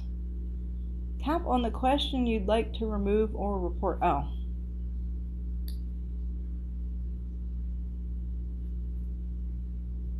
Wow, what is this whole thing I just pulled up here? Like, it has a whole questions that I already read and answered, but I didn't even know this was an option. But go away. Okay. I was trying to see because I think it said there was like 37 questions waiting, but it looks like I'm at the bottom. I don't see any more questions. Even nature can be violent. You ain't playing. That's why we moved to Mississippi. See, the original plan is we was moving to New Orleans. That was the plan. But the energy, I don't think I could handle that on a daily basis. Number one. Number two, it's very expensive. And the weather, number three. So we did the next best thing. We moved to Mississippi. I'm an hour and a half from New Orleans, and we don't get the weather, and I can go whenever the fuck I feel like it, and it's much cheaper.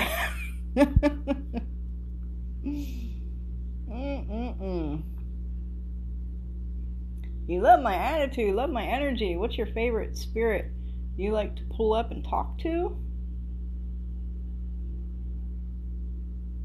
My ancestors.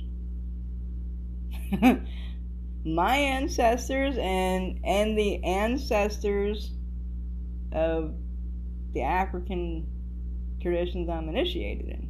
Them are my people. I love, man, my heart, my ancestors and those ancestors. That's where it's at. I live in the Arkansas mountains. Hey, I live in Pigawayne. Well, I am in Laurel. Okay, y'all. I think I'm at the end of the questions. I think I've been on here like 3 fucking hours. My phone is on 25%. It's a shame that this is gonna go away once I end it, though, because I guess I'm just gonna have to do some TikToks on the things, some of the things that my talking points. I'm gonna have to do separate little videos on these because I didn't know it just went away when you were done. So I don't even know how this TikTok live thing works, but I think I did a pretty good job for my first time. My husband worked in Greenville, Mississippi, 1991, after an ice storm. Region was rock. Oh man, I know we got that ice last year. Fucked everything up. It killed damn near everything out here. But we love you. You're so real. Oh, well, a lot of people don't love that real. Trust me. Some people appreciate it, some don't. Ain't nobody ever gonna say I'm fake ever. Wisdom, awesome. I'm glad I'm got information, informative and interesting. I did great, awesome. Loved the live, very positive. Can't wait to see more of your videos to learn. Please come back soon. We love you. Aww. I am dumbfounded by the amount of followers that I've gotten on TikTok in like seven or 8 days. Like, for real, y'all. I did not expect I'm gonna hit 30,000 followers before this night's over, if I didn't hit it already. My videos are over 1 million views, and I have only been here like, I think I did my first video on it was either the 12th or the 16th. It was like, I have not been here long to have over 1 million views on my videos and all these followers. Like, what a warm welcome to TikTok. Some were not so warm and welcoming, but they just hating. Just hating, that's all it is. Jelly bellies. You're cool. I like you. Well, thank you. It just feels good that there's more of us out there. Yes, it does. It does feel good. You're not alone. Wow, yeah, you. And by the way, I love the costumes you wear on the witch tricks. I don't wear a costume. I don't know what you're talking about. I don't wear a costume. If you're talking about my whites, that I have worn my whites in a couple videos, that's not a costume. It's not a costume. That is traditional. I mean, there's a lot of reason why you should wear whites, and I actually don't understand why other fucking traditions don't do it. That's not a costume. We put on white. I wear white when I'm doing readings for clients. I wear white when I'm doing work for clients. I wear white whenever I have to, because there's specific reasons why you wear white. There's a reason why I have my head covered. I'm going to do a whole nother TikTok on that, on why we keep our heads covered. Any spiritual worker in any tradition should keep their fucking head covered. I don't wear costumes. It's just white clothes, which I have to wear when I'm doing work and readings for people. Because I don't do my work and readings in folk magic Appalachian ways. I do them in my African tradition ways that I'm initiated in. We wear white when we do work and readings. When we're doing ceremonies, when we're doing bembes, when we're doing timbres, when we're doing initiations, when we're doing anything, we wear white. It's not a costume. I'm past 30,000? Well, damn, I had 29.6 when I started this live, I believe. So I knew I was going to hit it before the day was over. Energy doesn't lie. Mic drop. I apologize, let me rephrase. I love what you wear when you're doing the superstition things. I still don't understand. I only wore white in a couple videos because I was in between readings and I had a minute before I started the next reading. So I was like, let me just say this thing real quick. I'm in my pajamas, y'all. Like, in all those lives, I'm in my pajamas. I don't leave my house. I even go out to the chicken coop in the garden in my pajamas. Like, the only time I get dressed is when I leave the house, when I go to the store or something. I put clothes on, but I'm in pajamas. Or I put white on when I'm doing my work and shit when I need to. Even I do a lot of my work without white because I can. But when I'm dealing with clients and I'm dealing with readings, I'm wearing white. It's just pajamas. It's just pajamas. I'm always in my pajamas. Unless I'm going somewhere. I do. I go out to the chicken coop. I put my goulashes on shit on top of my pajamas. I even go out in my slippers sometimes. It's just pajamas. So you like my pajamas? Thank you.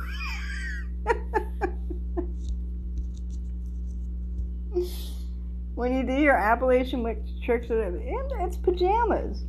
I promise you, it's pajamas. It's just pajamas. I'm always in my pajamas unless I'm going somewhere or I'm doing work. Okay, y'all. I'm glad that y'all joined me. I'm glad that hopefully I helped some of you and answered your questions. hopefully you learn some new things, and I hope you stick around on my channel, because I'll be coming with a lot more shit. I'll probably be doing my lives here instead of YouTube from now on, just because I have way more followers here than on YouTube. I will do them here. Hopefully I do a little better next time. I think I did alright, but I could probably get the hang of it a little bit better. I don't even know what the flowery things and they were counting, and I don't know what that is. So I gotta learn it a little bit, but I hope I did okay. I have you a notification so I know when you go live. Awesome. And I did see some things came through the shop while I've been doing this. So I have to get my orders. It's 9:30 and I still got to get my orders together. Okay, I really got to go, y'all. For any products that I mentioned in this video, including camphor, it is available at my website, primitiverootsconjure.com. Follow me on Facebook at Primitive Roots Appalachian Conjure. Follow me on Instagram at primitive_roots_conjure. I'm Primitive Roots Conjure on every app, every website. YouTube, I'm Primitive Roots Conjure. Anyway, just go look for that. I'm there. And y'all have a blessed night. May all your ancestors have all the necessary light and elevation that they require to guide you properly on your path and support you. Y'all have a great night. And I don't even know how to fucking end this thing. Is that it?